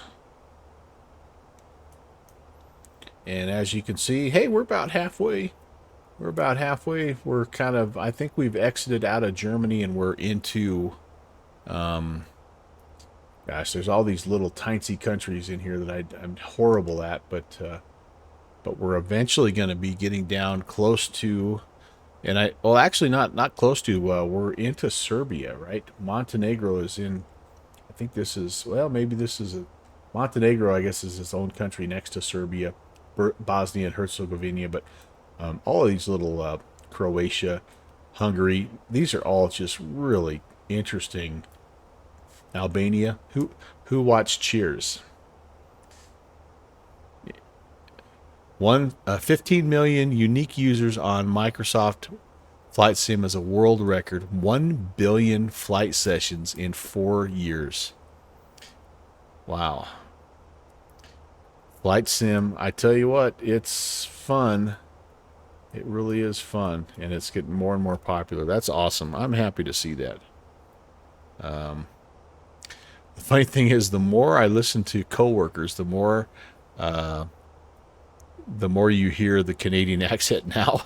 And I've been, we've tried to convert you, secretly, but anyway, if you used to watch Cheers, you'll remember that Albania borders the Adriatic. You'll remember Coach's little song he had there. See if I can find it. By the way, Peter, the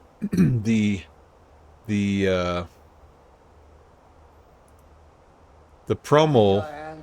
Okay, I don't think I can show that because it's going to be a content issue. But anyway, your little promo was a big hit on my stream last night. The only problem was I went and as soon as I played it, I got kind of into the introductory part of my stream, and then I lost my internet connection. But go click on that. That's a little way back to a coach from Cheers trying to teach Sam about geography so he could pass a class, and he's singing about Albania, border on the Adriatic. Your land is mostly mountainous, and your chief export is chrome, I think. So, yeah. So, so I'm trying to sort that out a little bit about, like, how do I don't think I'm going to be able to merge it. And so it's just going to have to kind of be what it is. But the guys liked it. Everybody that was there liked it. So, and I got a big kick out of it. So, it'll be ready anytime we've got a Light Up America. So there will be other opportunities.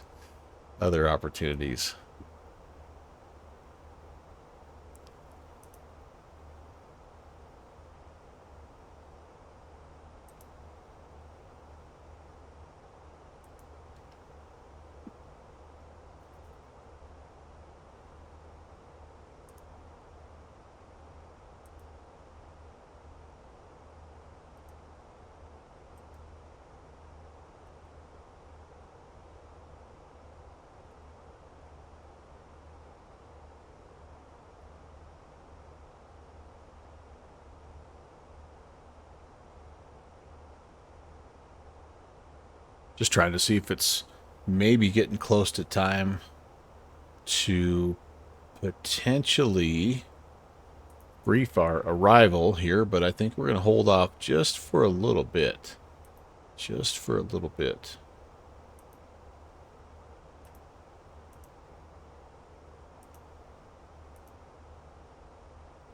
Yeah, I was able to get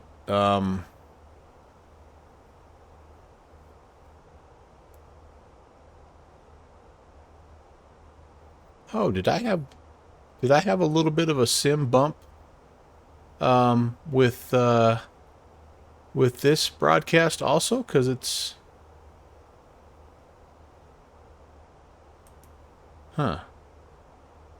it's given me something in my video producer on Twitch already, and it usually doesn't do that until I'm done broadcasting. But I don't see that I don't see that I lost any frames.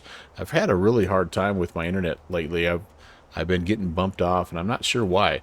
Last night there was a huge thunderstorm that came through, and I knew that was a problem. You haven't noticed anything? Okay, Scotty. But anyway, yeah,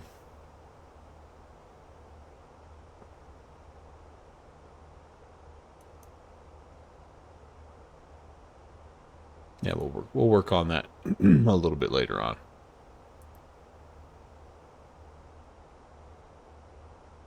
And again, just peeking out just to see, and we don't really have anybody that we're talking to. We do have Romania Center.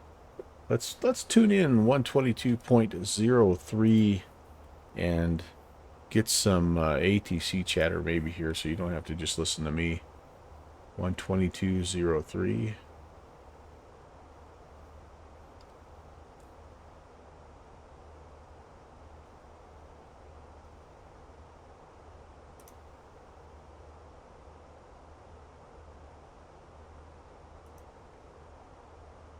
We might be out of range.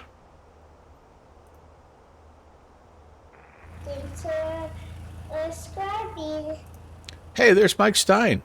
You're 18, buddy. Give me the keys. 18 months, dude. Thank you so much. Man, how lucky am I? I really appreciate that. Welcome. Happy Saturday. We're on our way to Tivat. Hello. Test, test, test.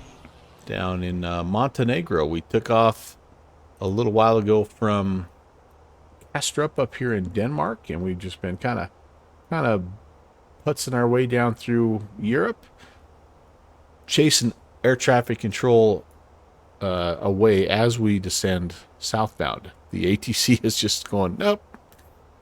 We see 816 coming. We're out of here.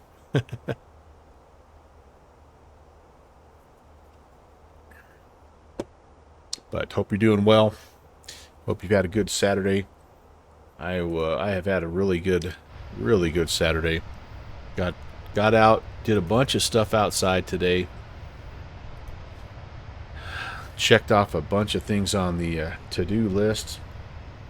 Managed to get some of my fence stained, and even managed to get a little bit of the stain actually on the pickets instead of just on my hands and legs and feet. So I was pretty happy about that. Yep, we're just not quite. We can almost pick it up, but not quite. Cairo, 8622 Bucharest, Terra radar contact. Oh, there he is. Descend now, flight level 16. It's a Romanian center. Here's the countryside that we're flying past. Bucharest, bună seara, Taranto, Charlie, closing at flight level 320, inbound Matic. First, Skyrock 8622, descend, flight level 160. Let me see if I can get that adjusted a little bit. But we have not. I'm going to check here. Let's check our flights. Yeah, we've not really spent much time down here. I did a little flight from Sarajevo to Split a while ago. What was that in? Oh, that was in the Phenom. It's in the Phenom. It's been a while, but that's been really it. Like,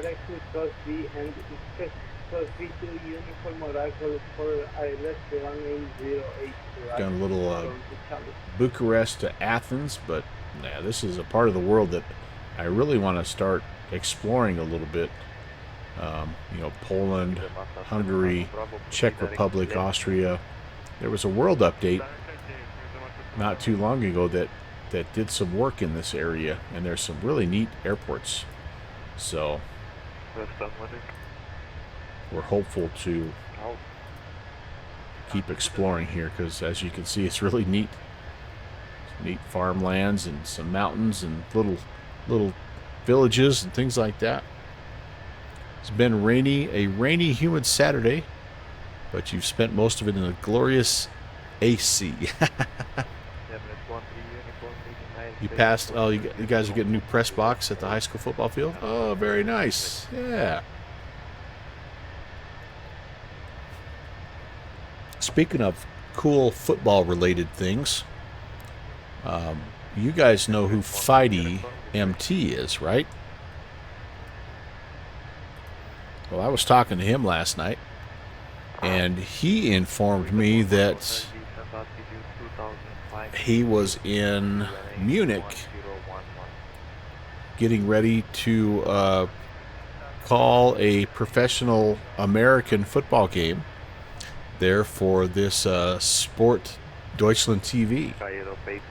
And apparently he's been like a play-by-play guy for their professional football league for like 15 years. How cool is that? He's even done a few games for. He's done a few games for the NFL Network when they would come over and play some games in Germany. He does the German broadcast. So that is. I think he did that game today, and he said it's pay-per-view. But he said if you follow that link, after 2 days it becomes free. So.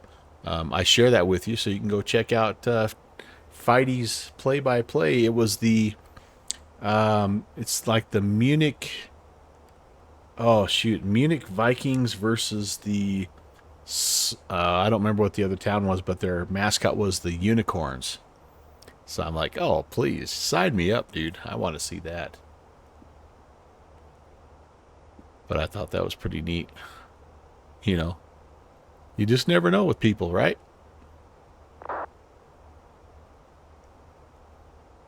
Wizard Mata 7 Tango Bravo, leaving my airspace, monitor Unicom 122.8 servo.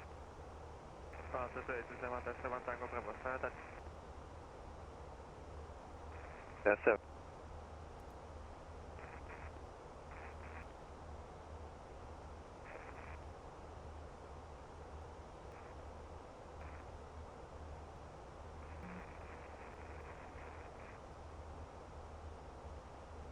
A little bit of ATC chatter for you.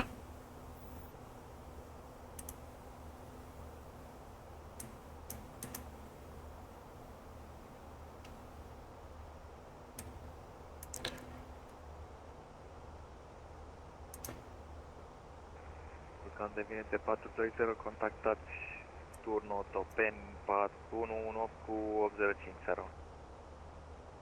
Turnul Topen 1805, portăm de venit pe 420, doamna Oscar, servă. Servă. All right, we're going to just make sure that we have everything in that we need here. So, aid us at our arrival airport right now. Winds are calm and it's cav okay. It is a gorgeous, gorgeous day.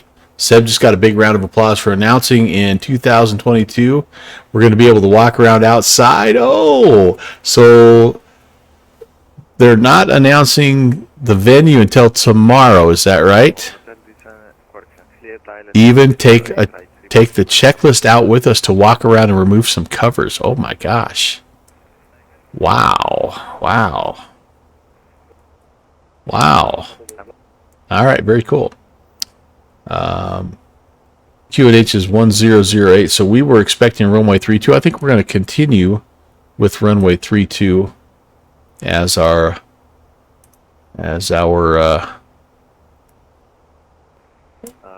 inbound runway. Yep, date, location, all that tomorrow. Okay, sweet. So let's see, what did I have? I'm going to do the RNP runway 32, I believe is what I want. So we're coming off of the POD. It looks like we have a couple different ways to do this, but we're probably going to come into the Olivu and then to Gosuts, and then come on in here to the Tivat NDB. So this is have an NDB approach. Very cool. Very cool. And then, yeah, we sneak on in here. If we miss, you got to make a really hard left-hand turn. only 185 degrees and climb on out. But let's see, we've got to get ourselves down. We've got to be down to 4,000 at GoSuit, and probably pretty well configured there by GoSuit. That's 15 miles out, but we kind of have to be. Nope, Peter, you said you answered my question. You answered my question there, and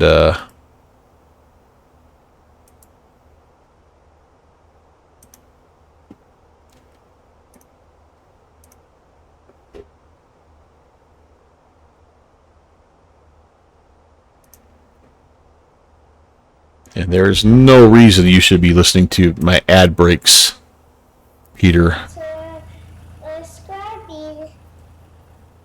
You are one of my best supporters of the stream, and I thank you so very much for that.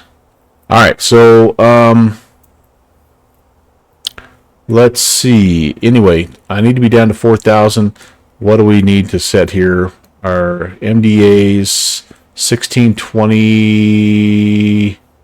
Yes, so let's put that business in here, guys. The Q&H is, gosh darn it, I just had that info. I just had it. It's 1008.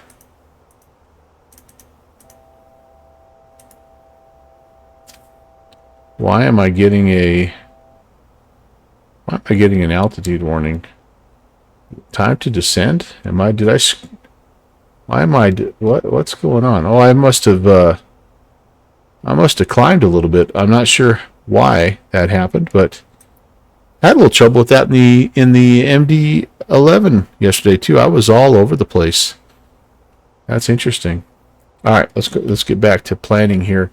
So QNH 1008. The temp is 22, and we will be looking at again 1640 on the baro.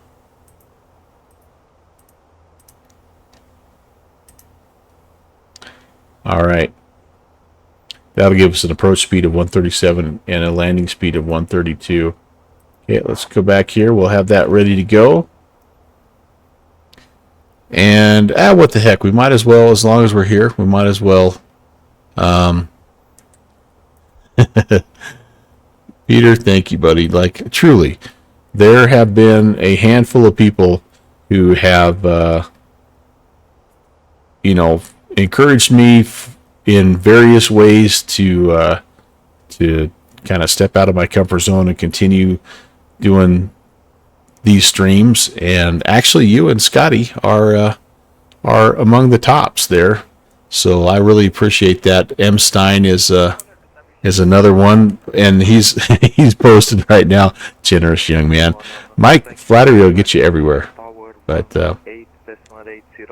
anyway, yeah, you guys that are here right now have, you just like there's a reason why you have a custom sound, and I feel terrible that I don't have a custom sound for Mike. He has to use a generic custom sound, but that's the mark. If you've, and it's different kind of for everybody, but if you've done something to me that has truly impacted me at a deep level and impacted the stream in a positive way, the junior first officer custom welcome sound is like that's the exclusive club. That's the exclusive club. The only reason M. Stein doesn't have one is because the junior first officer is way too cool for that stuff now. So he's just way too cool for that. He's 7. So I just don't do that stuff anymore. So so Mike, hang tight though, because my granddaughter, she's getting close.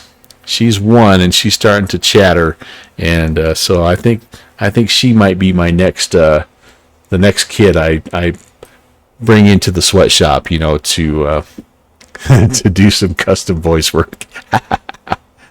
I have a few things that he's done that I didn't use specifically. That hello test is one of them.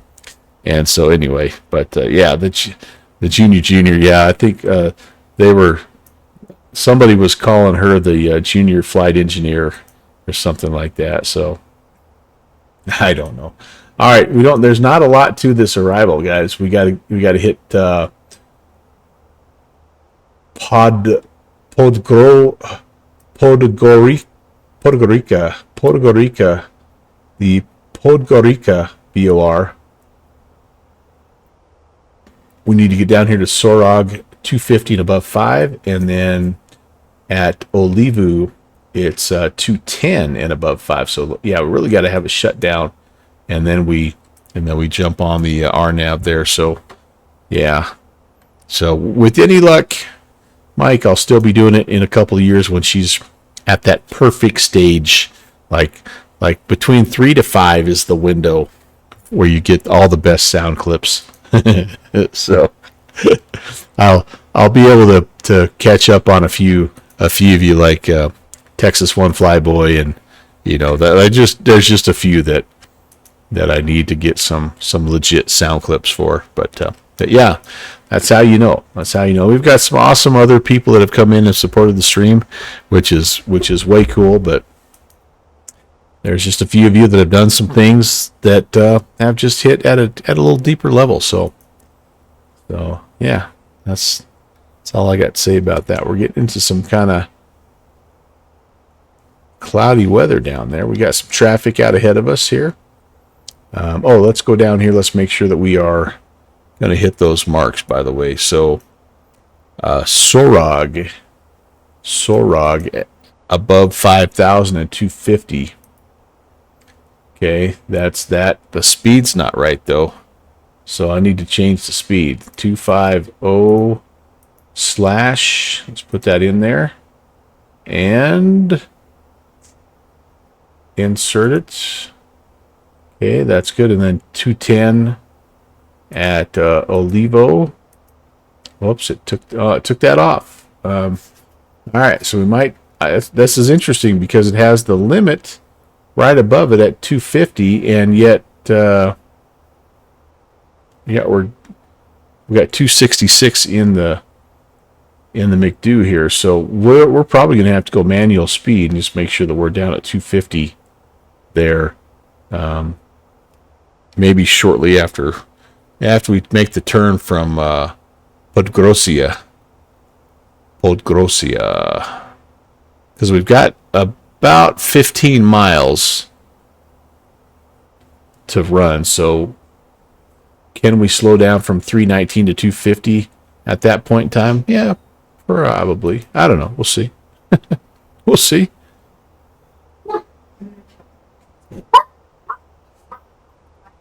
Uh-oh. Stand by.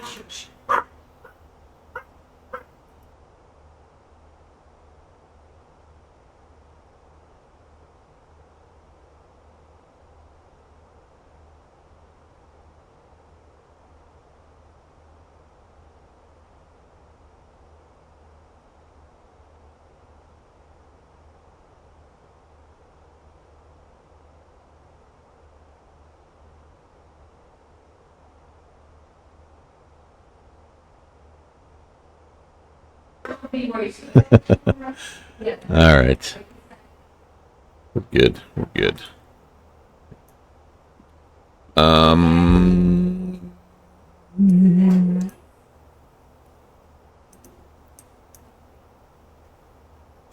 They're just kind of wondering timeline here. We've got pizza, potentially pizza on the menu for dinner tonight. So trying to kind of coordinate everything here. And I think I told them we've got probably about a half hour, 45 minutes left. 15:20 is 15:28 is when we're going to get in. So that's maybe more like time we get shut down. Probably more like an hour. But we could have a fuel emergency and just divert somewhere close too. I mean, if the pizza gets here, you're right. You got to do what you got to do.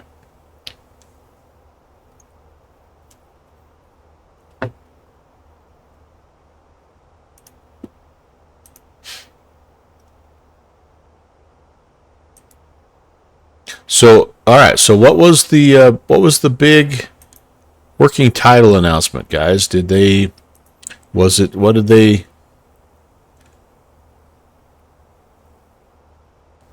did they announce? Charlie, proceed direct. I was supposed to be at a half an hour ago. Oh, I still have the wrong aircraft. So, I gotta fix that in my announcements here. Flight description. Maybe secretly I put PMDG because I'm trying for clickbait. I should have put PMDG 777.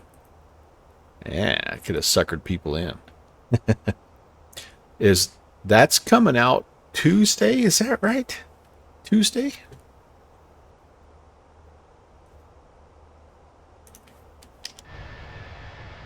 Oh, that looks so cool. I don't know why. Like, how is that different from the farmlands of Ohio? Probably not all that different, but just to know that you're in Europe with the Scandinavian aircraft, it's pretty cool.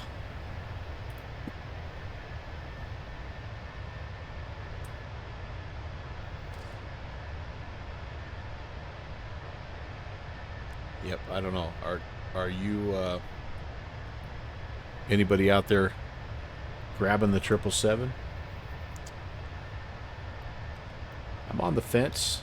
I want the freighter variant for sure, but I don't think that freighter is set to come out for a while.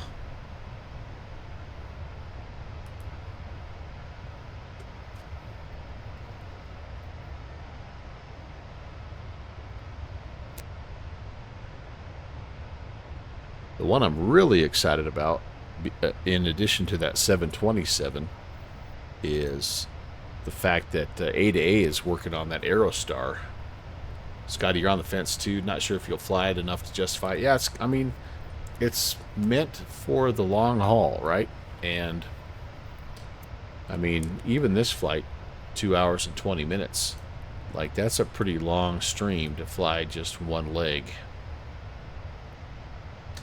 I'm not sure I want to put you guys. I don't know if I want to torture you guys with a 5-hour flight from Newark to Portland or something like that, right? I don't know. It looks amazing. It sounds amazing. All the demos that they've released, of course, and that's what they do, right? Like it highlights all the cool things. But I'm interested to see, I guess, mainly, like, what are they're saying it has all these new features, and I'm like, all right, what does that mean exactly? I want to see, because maybe those new features would be enough to entice me to to maybe drop. It's going to be $80, right? It's not going to be a penny less than $80. I can't imagine.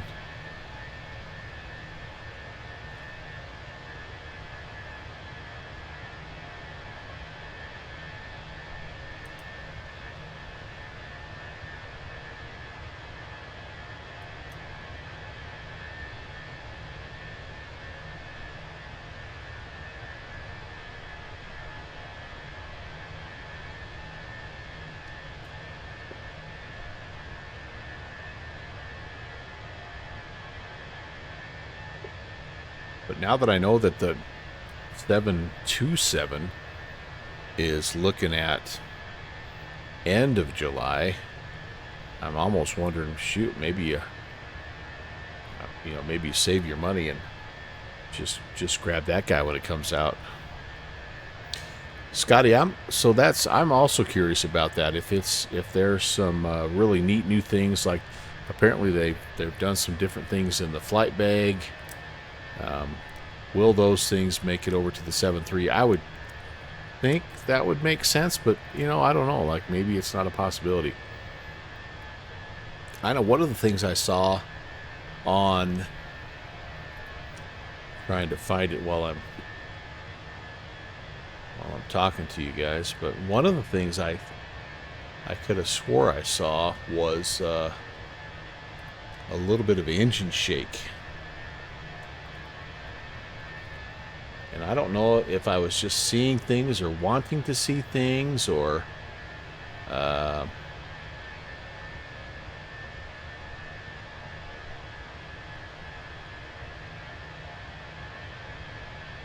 I could have swore I saw the engines out there shaking around a little bit, which I thought, okay, that's pretty cool. The video that I'm referring to is it starts out with them clicking on the pens that are, like, you know, stuffed in next to the first officer.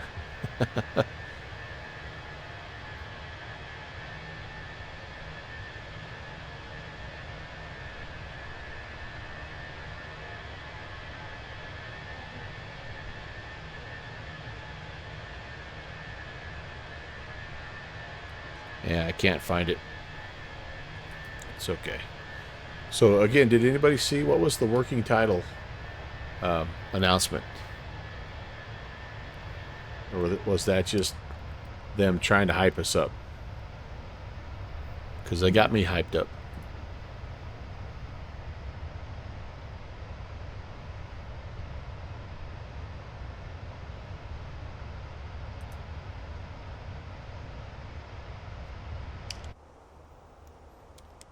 I gotta think we're gonna see the top of descent here soon. Not quite yet. Past Torto, I guess.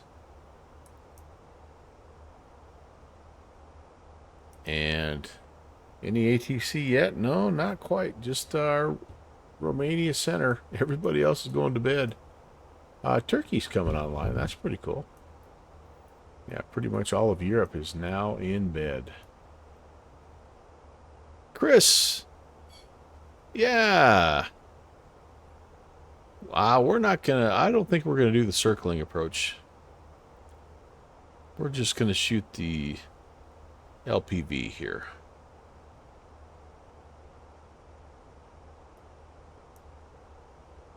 Let me check it out. Let's see if there's a... Let's see if there's one that's a little bit spicier. There's a localizer 3.2. Oh, this is maybe the one. No, this is just a localizer. And there's an NDB Alpha. Yeah, I don't know. We've got the RNP dialed in here. That's what we're going to be shooting. But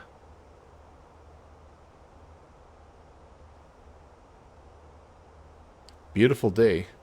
So I won't be able to blame the weather like I usually do. I know what I could say. This is too calm. Way too calm. I'm used to fighting a crosswind.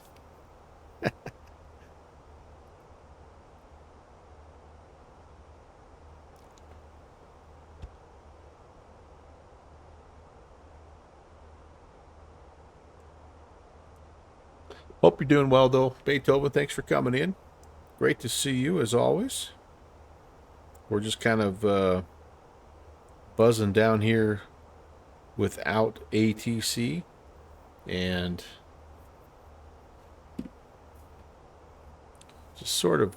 We got one eye on my stream, which has honestly been pretty uneventful, which is good. That's what you want. But we've had our other eye on the Flight Sim Expo announcements, and yeah, it looks like right now they are sort of... Oh, hey, hello.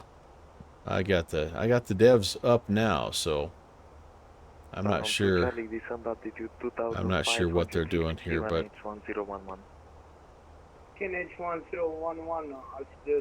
someone in the chat said I'm going to need to buy a 6090 to run this. They must be previewing 2024 right now. Radar scanning into the pilot, flight level 370.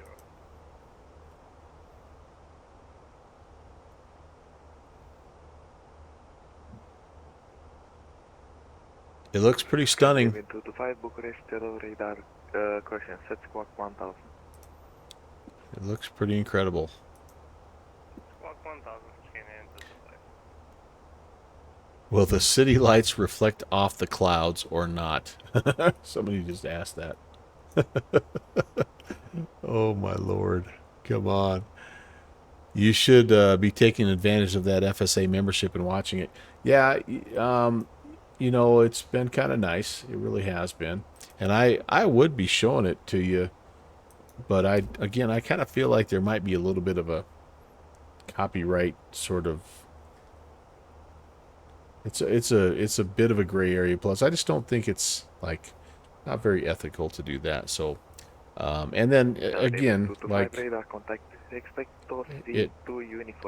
in a 24 hours, it's released to everybody anyway. So, but yeah, I've got that same captain's membership myself. So, Chris, you saw the live stream with Allison and Joel. Oh yeah, dang it. I mean, how much fun would it have been? I met Allison and Joel last year. What nice people. Of course, Allison just was surrounded by people all the time. She's just so well known and so beloved for what she does.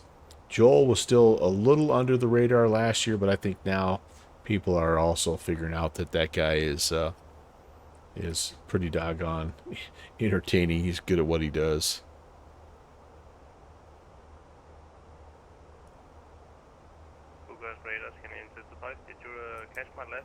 Well, there's our top of descent. So again, guys, we're gonna want to be all the way down, essentially to 2,600 at the Tivat NDB. So I'm just going to dial that in, and we're going to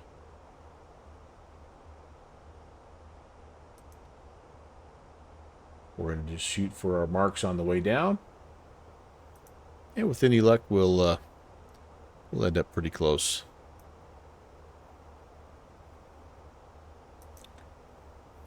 Scotty, the other thing I was thinking about is, even if I don't watch the live stream, like, just to support those guys in doing what they're doing with that captain's membership. I mean, right? Like, it's just a good investment. It's kind of like, you know, I do the Patreon membership for the FT Sim Plus sound guy, just because I want him to keep, you know, doing what he does. And I'm sure I've got my $1.99 a month, you know, out of the different sound packs that I've downloaded from that guy over the years. But there's just some things worth investing in.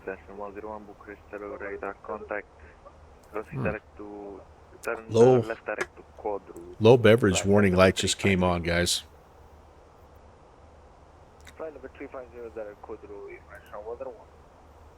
I wonder if I have time to get one before I start the descent. Around 2 Charlie, clear dialect from 08 right, report established. Around 2 Charlie, we are cleared for the island 08 right, reporting established.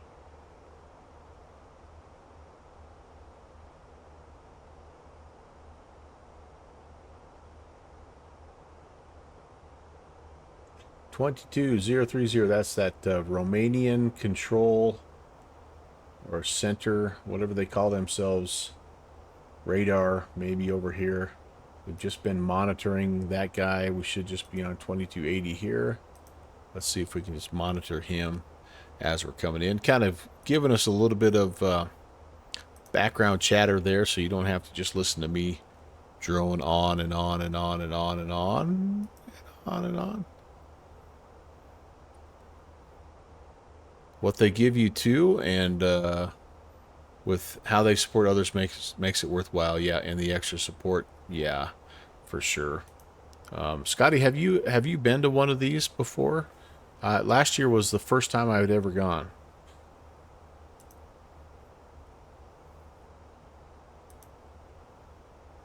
I had some plans on making it this year, and then had just a couple conflicts come up, scheduling conflicts. So I was unable to, but definitely planning on being back. 6,862. Are you talking about me, Beethoven? Yeah, you'd think I'd be better at this stuff with that many hours. It's almost embarrassing. The problem is it's like 100 hours in 600 different airplanes. So that's why I'm not very good.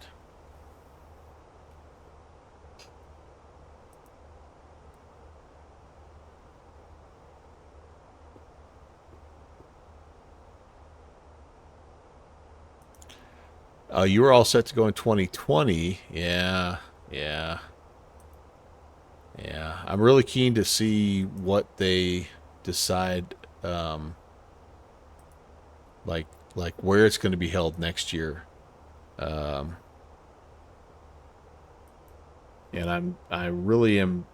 I know Evan was talking about how he's always had that goal to be able to announce next year's location and date before this FS Expo, finished up, and so he gets to finally do that. I think that's only going to make the attendance go up that much more. So they're getting to the point though where it's big enough that they're sort of limiting themselves. Like, you're going to have to go to some fairly, big cities with big convention centers, and Casper, Wyoming ain't going to cut it. As much as I'd love it to be in Casper, Wyoming, but you know what? What the heck? Noah Plain, thank you for the first time chat. Good afternoon. Happy Saturday. I guess potentially Sunday where you live. But thanks for stopping by. Hope you're having a good day. Welcome to the Melvin Leroy channel. My name is Brant. Nice to meet you. We're flying from Kastrup up in Denmark down to Tivat here in Montenegro. Just about to the top of descent. And thank you very much for the follow. It's just still Saturday where you're at. Cool. Uh-oh, flight planner coming in 2024. Both an outside and an in-game app. Oh my goodness. Navigraph is going to have some competition. Wow. Oh, I see some people saying rip Navigraph. I don't know. SimBrief will always have a place in my heart. That's cool. Noah Plain, absolutely. I'm on the VATSIM network, even though I am flying on Microsoft Flight Sim, but I'm on the VATSIM network, and I'm not sure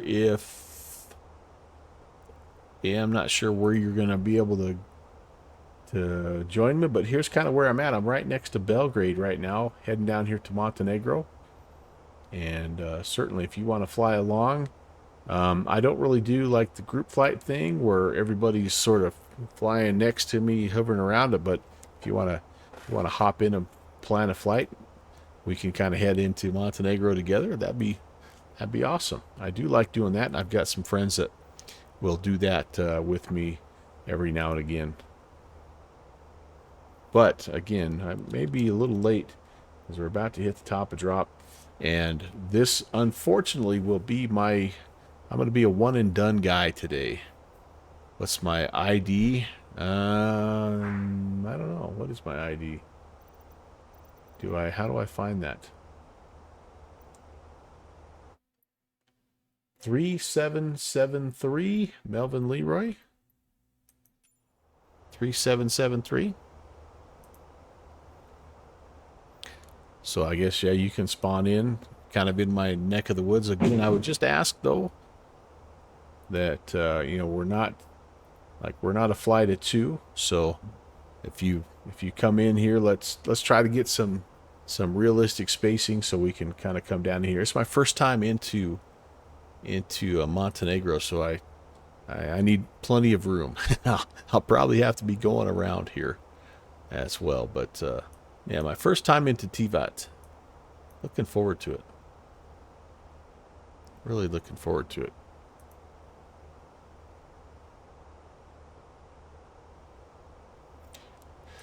And trying to figure out what the transition level is here.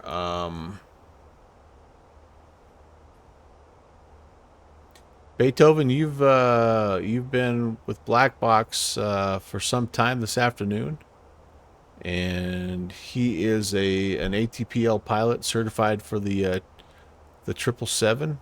Yeah, okay. He wasn't amazed about it as a real life pilot, but he said it's a Microsoft problem, not a PMDG problem. Yeah. What the thing I like about the PMDG stuff is like it is some of the best performing jet aircraft that I have. I get better frames with it than I do the Fenix.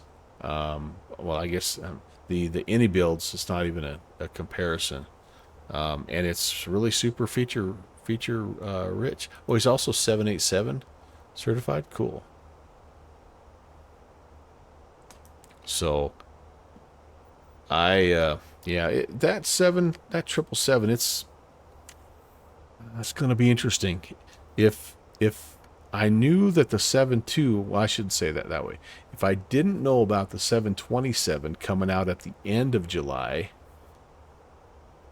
like it was probably going to be a no-brainer that I was going to grab that 777.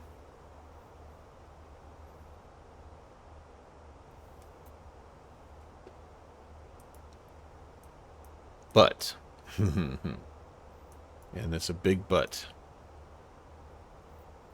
Now that I know, I may be holding off. Hey, there we go. All right, Lincoln. I don't know how to do this very well, but because I'm not a multiplayer guy, I'm going to accept you in there. Cool, man. Nice to meet you. Yeah, I kind of feel bad sometimes. People ask me about like, doing the multiplayer thing, and I'm like, I don't know how to do that.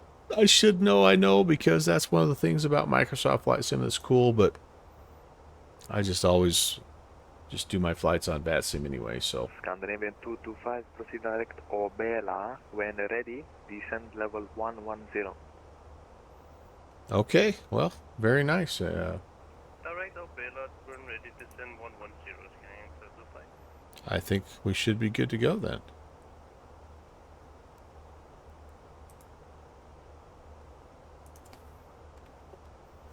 All right, so we're coming up on top of drop. I think I'll keep the Romanian center guy in the background because that's pretty cool. The Roswell Air Races will be included in the base 2024 instead of an add-on. All right, I didn't know you were kind of into the air races, Peters. That's pretty cool.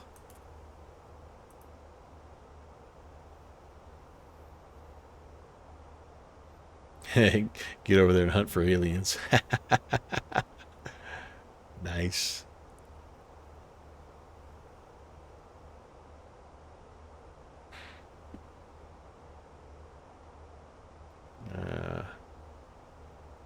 Oh, yeah. I see. Yeah, I'm kind of the same way. I like, it's. I respect those guys for what they can do with an aircraft, but uh-oh, wish list number 3. So I'm watching here. Replay functionality. Will we have it? I am watching on the other screen here, guys. I promise. I'm going to have to stop, though, because I'm going to have to... Are they just integrating flight control replay into their sim?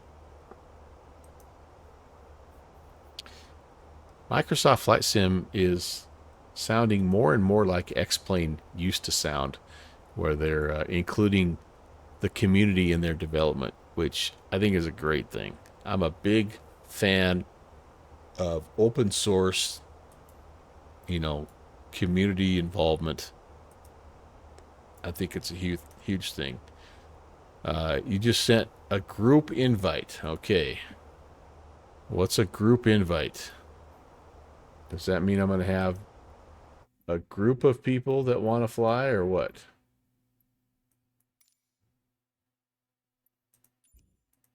All right, I gotta focus on my I'm just about at top of descent there, Noah. So I'm not ignoring you, but I'm a simple-minded dude. I can barely do one thing at a time.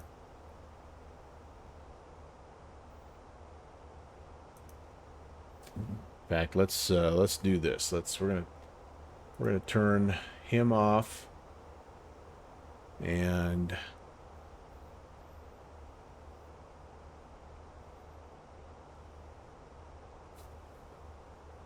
we're gonna try to descend on profile here.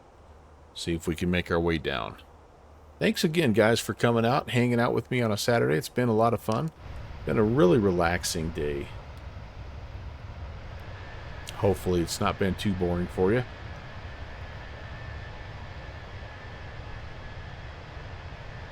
And maybe I'll be able to get her in here with a halfway decent landing. I think we've got a little bit of a scenery, an ortho scenery, photogrammetry scenery seam right here, don't we, guys? Got Bing 2018 on one side and Bing 2020 on the other. A little ski resort. Yeah. All right, let me stay outside for a bit, because that's part of the fun of flying to these new places, is to show you what the world looks like. And we should have pretty mountainous terrain all the way down from here on out. But Cav okay. I'm okay with that. Oh, I can't be outside too long though, because I gotta. All right, let me get the descent going, then I hop back outside.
All right, guys, gals, we are getting there.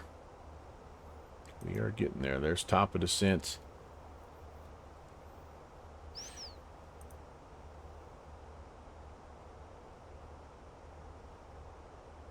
Embedded replay. All right. About time.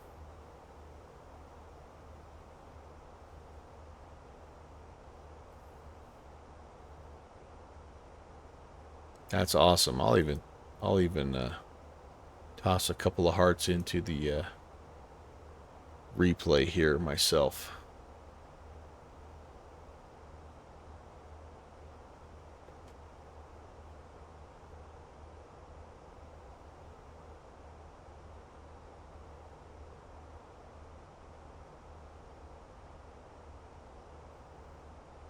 Wouldn't that be nice, Peter Mooney? Golly. If they get the camera functionality even close to X-Plane, God, I'd be so happy.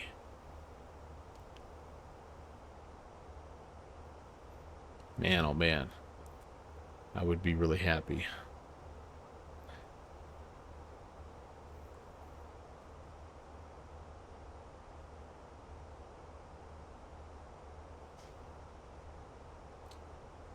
It's kind of funny. I think it's pretty obvious that very few of the Asobo guys had ever fired up X-Plane even once in their life, because if they had, there's no way that they would have thought their camera functionality was the way it should be, or how you have to like scroll through and manually select your controls instead of the sim recognizing what aircraft you're flying. I mean, there's just like little things like that just boggle my mind. All right, guys, here we go. Descent is activated and down we go. But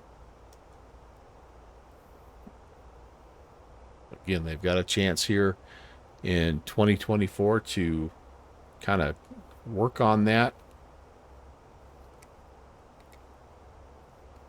kind of user interface piece.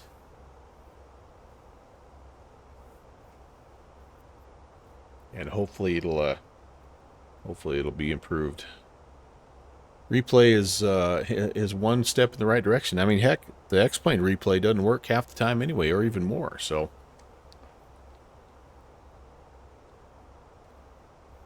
okay, back outside, guys. Let's take a look. Yeah, this is some challenging terrain to say the least.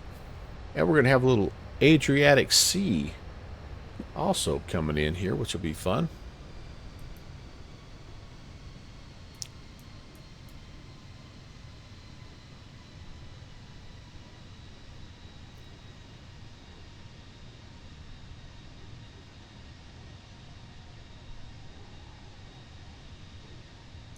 Beethoven, you ever been here in real life? Peter Mooney? Scotty DeHottie? You ever been down here to Montenegro? Looks like a vacationer's spot. Yeah, me either.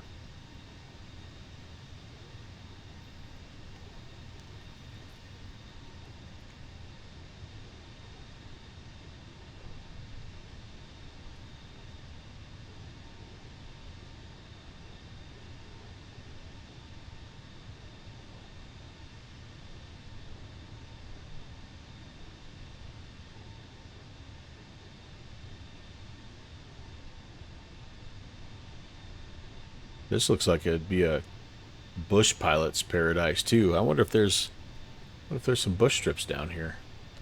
Might have to bring the J3, the Piper Cub, down here.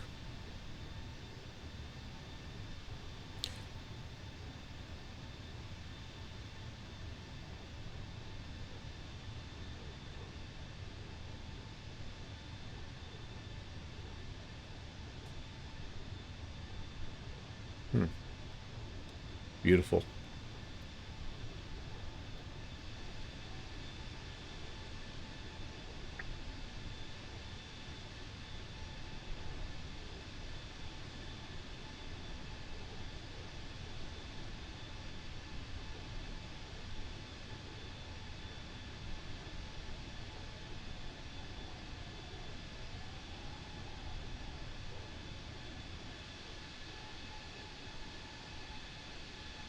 Yeah, very nice. Very nice. Tijuana is your only venture outside the U.S., other than lots of places in Canada. Well, you're ahead of me, Peter. I've not ever even been outside of the U.S. Where do we need to be at the POD? ND, or VOR. POD NDB. That would have been a good rhyme, but we need to be speed error. Yeah, we know that. Oh, yeah, that's right. We were going to... I've got the destination data in, guys. Got the destination data in. We were going to try to go down...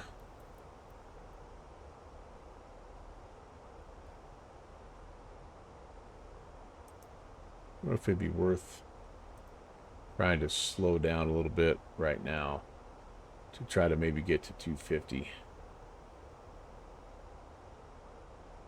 Boy, we're really descending. Really descending. Holy cow.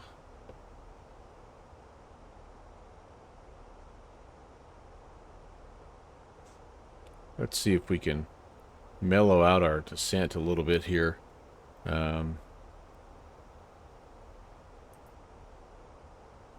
It's wanting us at 10,800 as we get to POD, but I think the first thing we're going to have to do is slow down. So let's do that first. We can let's even help with some speed brakes here.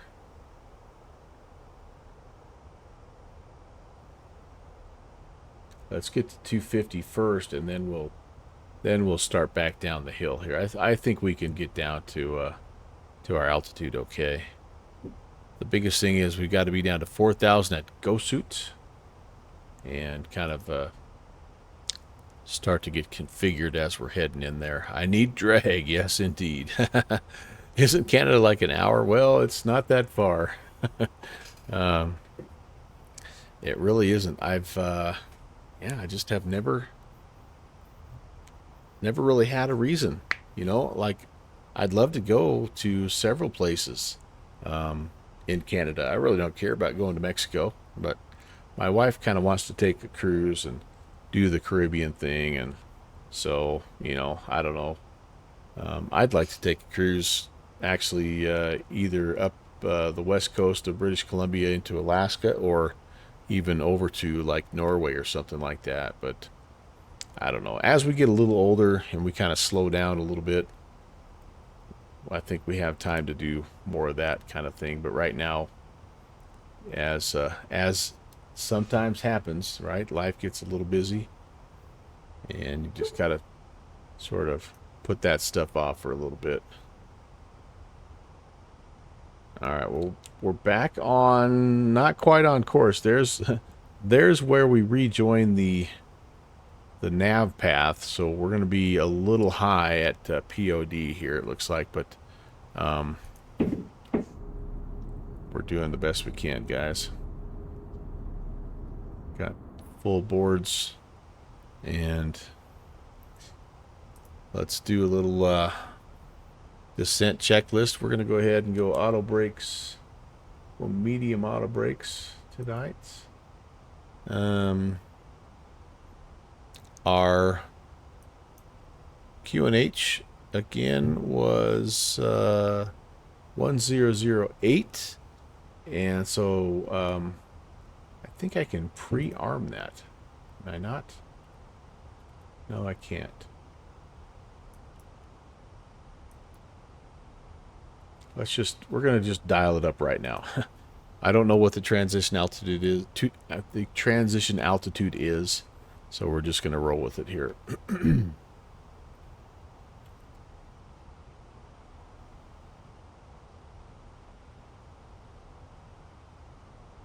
Once we get down past POD, we need to slow to at 250 works fine.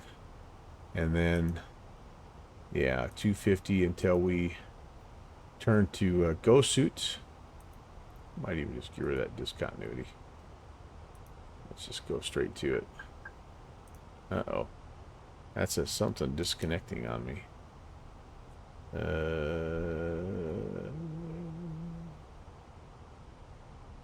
I don't know what that beeping was, but that's usually what you get when you turn off the auto throttle. Okay.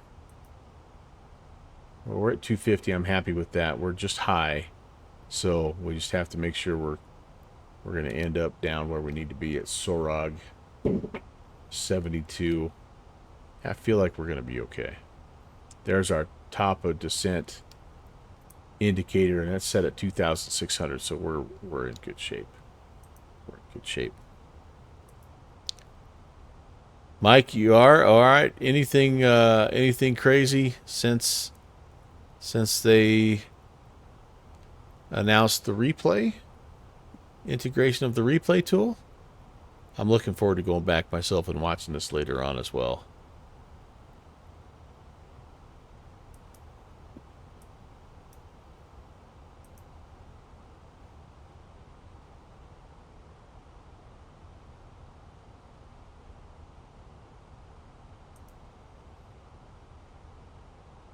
Navigraph is making your dreams come true. What's Navigraph going to be doing now? What are those rascals up to?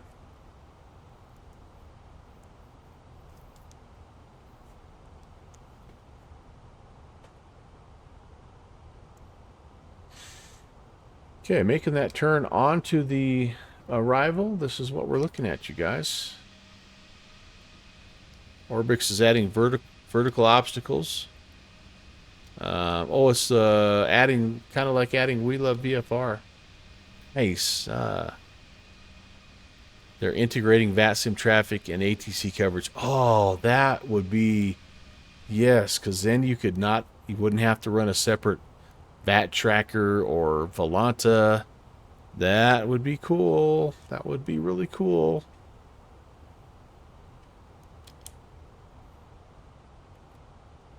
Okay, we're almost to 10,000. Let's go ahead. We're going to put the lights on right now.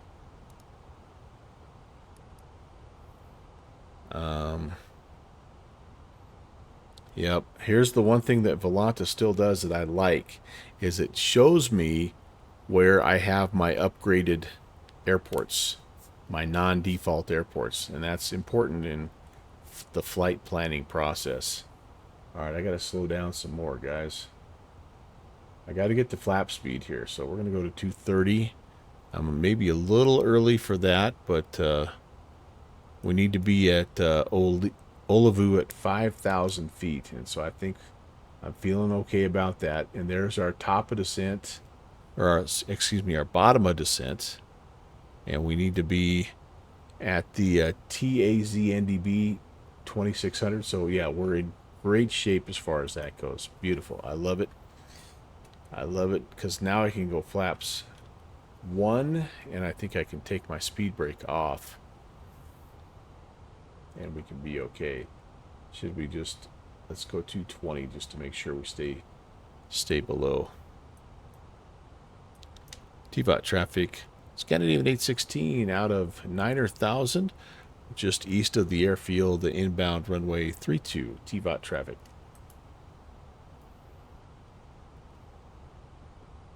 I may have to Navigraph stock you. All right. Speed brake is coming back. Armed. Flaps 1 are set. Local altimeter is set. Cabin signs are on. Lights are on. Before descent checklist is complete. Flap schedule 230. Flaps 1 are set. I should go back maybe to... Yeah, you know what? We're just going to slow ourselves down, guys. As long as we keep the bottom of descent before TAZ, and I know it's shooting out there a little bit right now, but that's just because we're leveling off, and as soon as we get the speed right, we'll get another notch of flaps out, and then we'll get right back on it.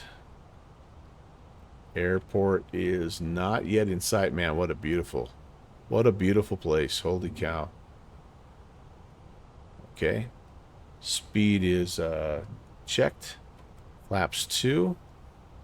In fact, I'll even go 190 just to make sure we don't overspeed here. And I want to be pretty well configured as we make that turn into home. I'm going to go ahead and arm the approach, and we're going to come down here, and we're going to activate the approach phase. Okay. We have the destination data in, so I'm not sure why it's asking me that. I am still looking for 37 on the approach. Do I need my landing systems on here? Sorry about that. And then can I go both autopilots? Nope, not yet.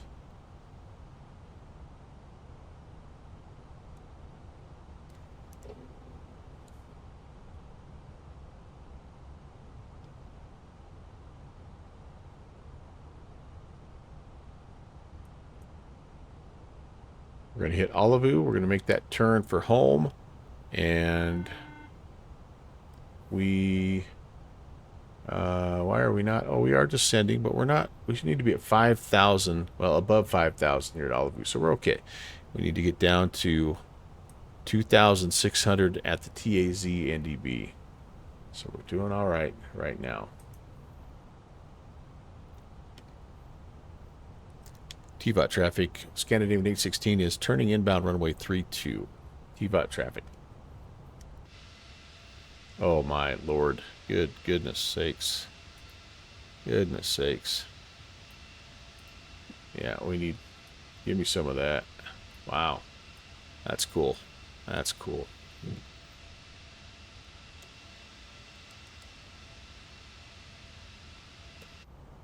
And again, not that I'm an Orbix sponsor or anything, but Orbix is having a nice sale going on right now, and I bought this scenery. Man, I hope it looks good because I didn't load in and preview it, but this scenery is like $11.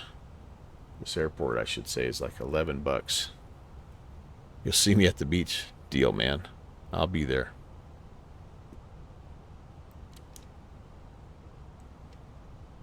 Okay, looks good. Go Sut. This portion of the Melvin Leroy Show brought to you by Downwind Sim binoculars. Never take off without them. They are the best in the biz, man. They are the best in the biz. So we're hitting Go Suit at 4, which is good. And I almost feel like I can get back on. You know what? I feel like I can almost give the speed back to the aircraft here. I think we've managed our way past that little speed mismatch deal. And where the heck's our airport? Where is it? Right up that valley, I think. This is going to be interesting, you guys. MDA again is 1,640.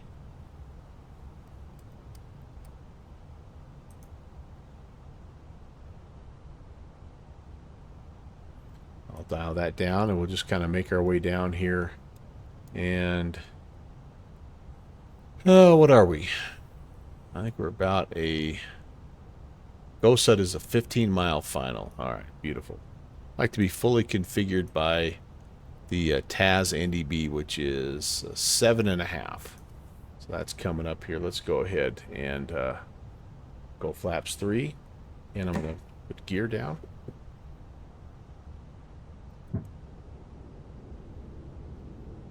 This, I think, is our vertical track, potentially here.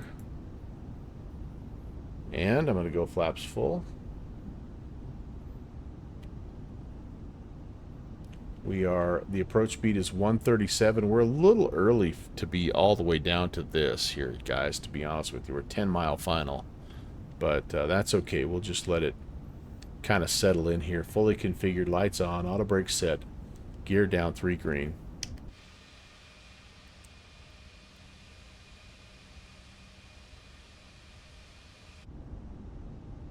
Yeah, the localizer is not well, and I'm shooting the NDB or the RNP. So I'm expecting to make a little bit of a turn here. You can even see it on the PFD here. It's a little bit of a turn right at the end, a bit of a left-hand turn. Burton, for some reason your Fenix launches with black displays. It's not something as simple as oh geez, I'm way low. Sorry guys. It's not something as simple as just turning up the display lights here, is it? By chance? The other thing I would check, if not, is I would just check to make sure that your Fenix, the standalone app is working and doesn't need an update or something like that. But yeah, that's frustrating. It's all turned up to bright. Dang, that's frustrating. I'm sorry about that. I don't know. All I know is I'm a little low right now. I should be 2,600 and then descending to. Yeah, that's too bad. All right, but that's okay. We're clear of terrain. We're just gonna kind of walk it in here nice and slow. In fact, I think I'm gonna pop the autopilot off.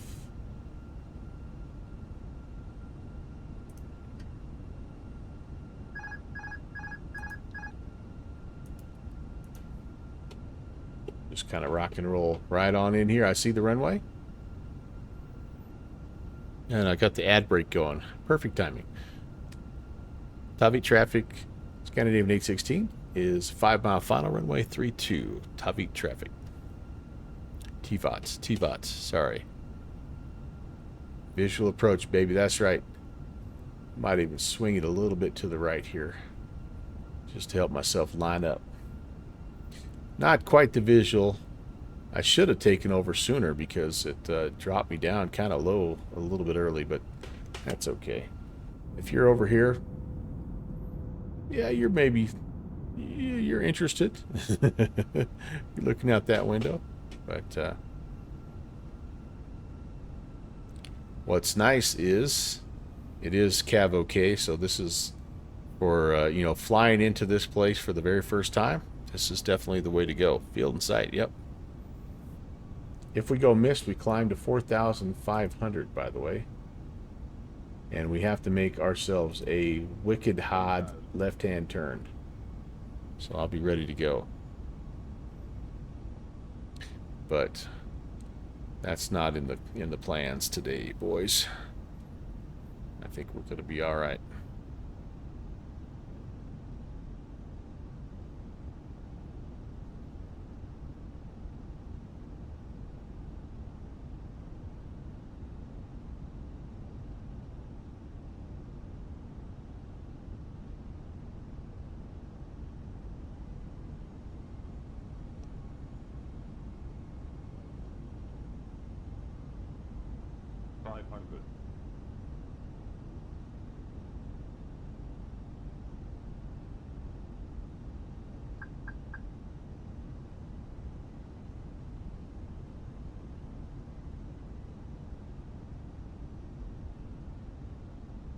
A little high here, maybe? Not terrible, I don't think.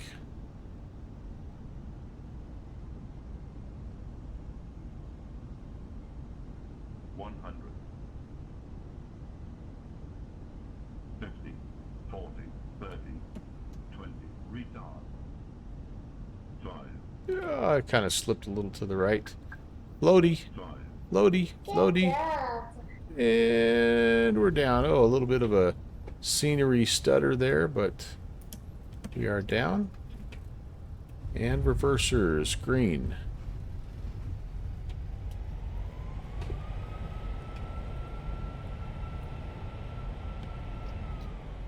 Retard. 60 knots. We're going to clean up here. We'll even make the first turn off, guys. Wow, how about that? That's kind of fun.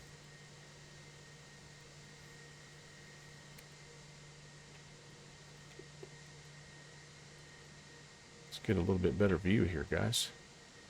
Yeah, that was a lot of fun. Heck. I was a little skeptical about, do you really bring an A320 in here? But I think you do. And it's one of those crazy little, you got to kind of come in and turn your aircraft all the way around type of thing to park as well. But yeah, that was fun, guys.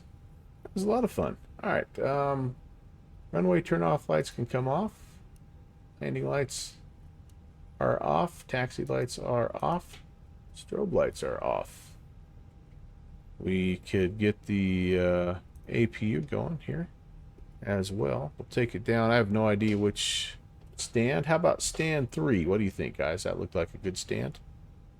I think it does. How do you park this bad boy? Just kind of swing it in here. Probably have a little help from the ground guys, don't you? Wing walkers. What an interesting place for Scandinavian Airlines to fly, too, if you think about it. Definitely one of those vacation destination places, I guess, right? Kind of bring it in. How far off do you have to be so you're not in the way of another A320? That's the question. Do you come all the way? I wonder if you come all the way around. We're going to come all the way around. The big finish is the announcement of a 737 MAX in the base sim. Must be an Asobo deal? Or who's making that?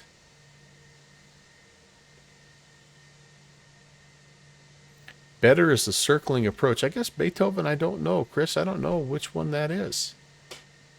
I don't know which one that is. All right, that's going to have to be close enough for us, I think, guys. Right there on the dot. Boink. Sounds like it's an Asobo deal. All right, well, you know, what the heck. All right, so let's, let me come up here and we can get this going. Everything, we can turn the passenger, whoops, seatbelt signs can come off. No smoking signs off. Emergency lights off. I am going to have to wait for a second to shut the engines off until my APU is going, but that's okay. We could get the shocks, some stairs, and you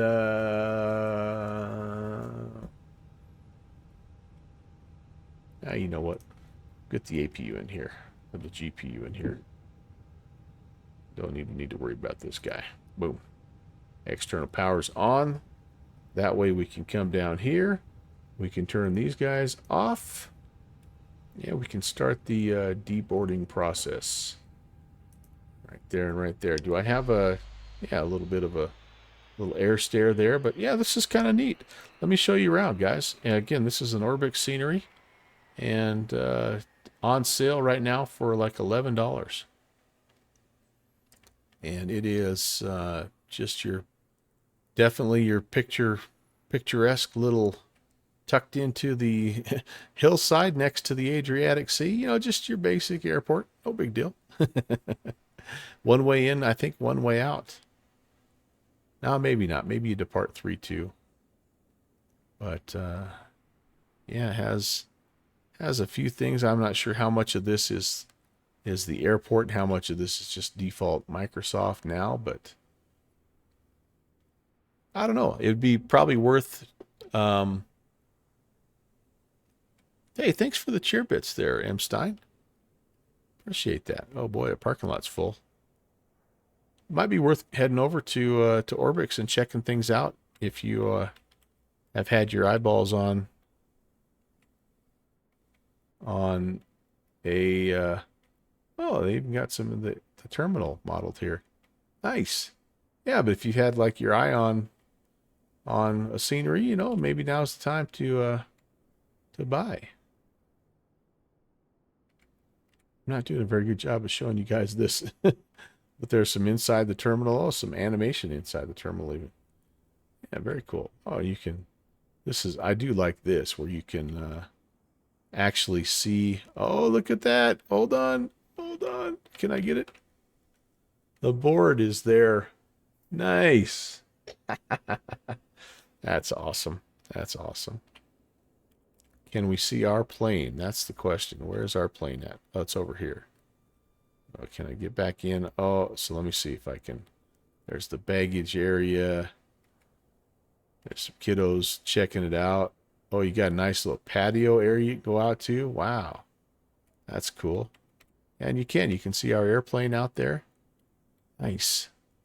I love it. What a neat little place. Holy cow. That's awesome. I love it. So anyway, yeah, that's it. That's all I got to say about that. I might even grab an extra screenshot just for that. That's pretty cool. That's pretty cool. But all right, I need to kind of wrap things up here, you guys. So let me grab one more shameless thumbnail for the YouTube video, and then we'll start with the outro process here, guys. Appreciate you coming by. It's been fun.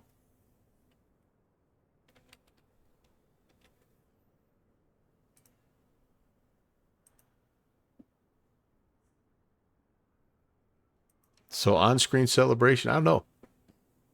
Pew, pew, pew, pew. Give you one of those. All right. Let's do the outro, shall we? Thanks for watching my papa. I do really appreciate you guys coming by. It was a really pleasant, just kind of chill, and not a lot of ATC, you know, not a Not a lot of crazy stuff going on in flight. Basically 2 hours of watching Flight Sim Expo on the other monitor. I know, I get that, but I appreciate you guys just hanging out with me anyway. Scotty, you are very welcome. Thank you for being here. Peter Mooney, thank you as well for being here. M. Stein, thank you. Chris Beethoven, thank you so very, very much. Noah Plain, thank you for the follow. Peter Mooney, thank you. I think I already said thanks for being here, buddy. And good luck on that I-10 rating there. We had also a couple of others. Come on, come on, scroll. I'm trying to find Noah. Noah, thank you for coming in as well. And I don't know if you were able to fly along with us or not, but I appreciate you giving it a try. And then Kate Loney T, at the beginning of the stream, we were visiting with her. She had actually been flying into Kastrup at the time. So, and then hopefully I haven't missed anybody else from the beginning of the stream. Yeah, appreciate you being here. I will be back on Tuesday. I think I'm maybe gonna fly the Learjet on Tuesday. There's a little event up there called the Subway Series that's in the New York area. So I'm thinking maybe like something with Nantucket involved in it with the Learjet might be kind of fun. But that'll be back to my normal Tuesday, Thursday, midnight Zulu time. So hopefully you can swing by and check it out, or better yet, maybe you can even come by and fly along with me. So I'm just going to kind of call it good here, guys. No raid. I'm just going to stick a fork in it. It's been just a wonderful, wonderful day, and I think this is a perfect place to end here as we look out over the Adriatic Sea. And I hope you have a great rest of your weekend. Can't wait to fly with you again. We will see you on Tuesday, guys. Take care, and God bless.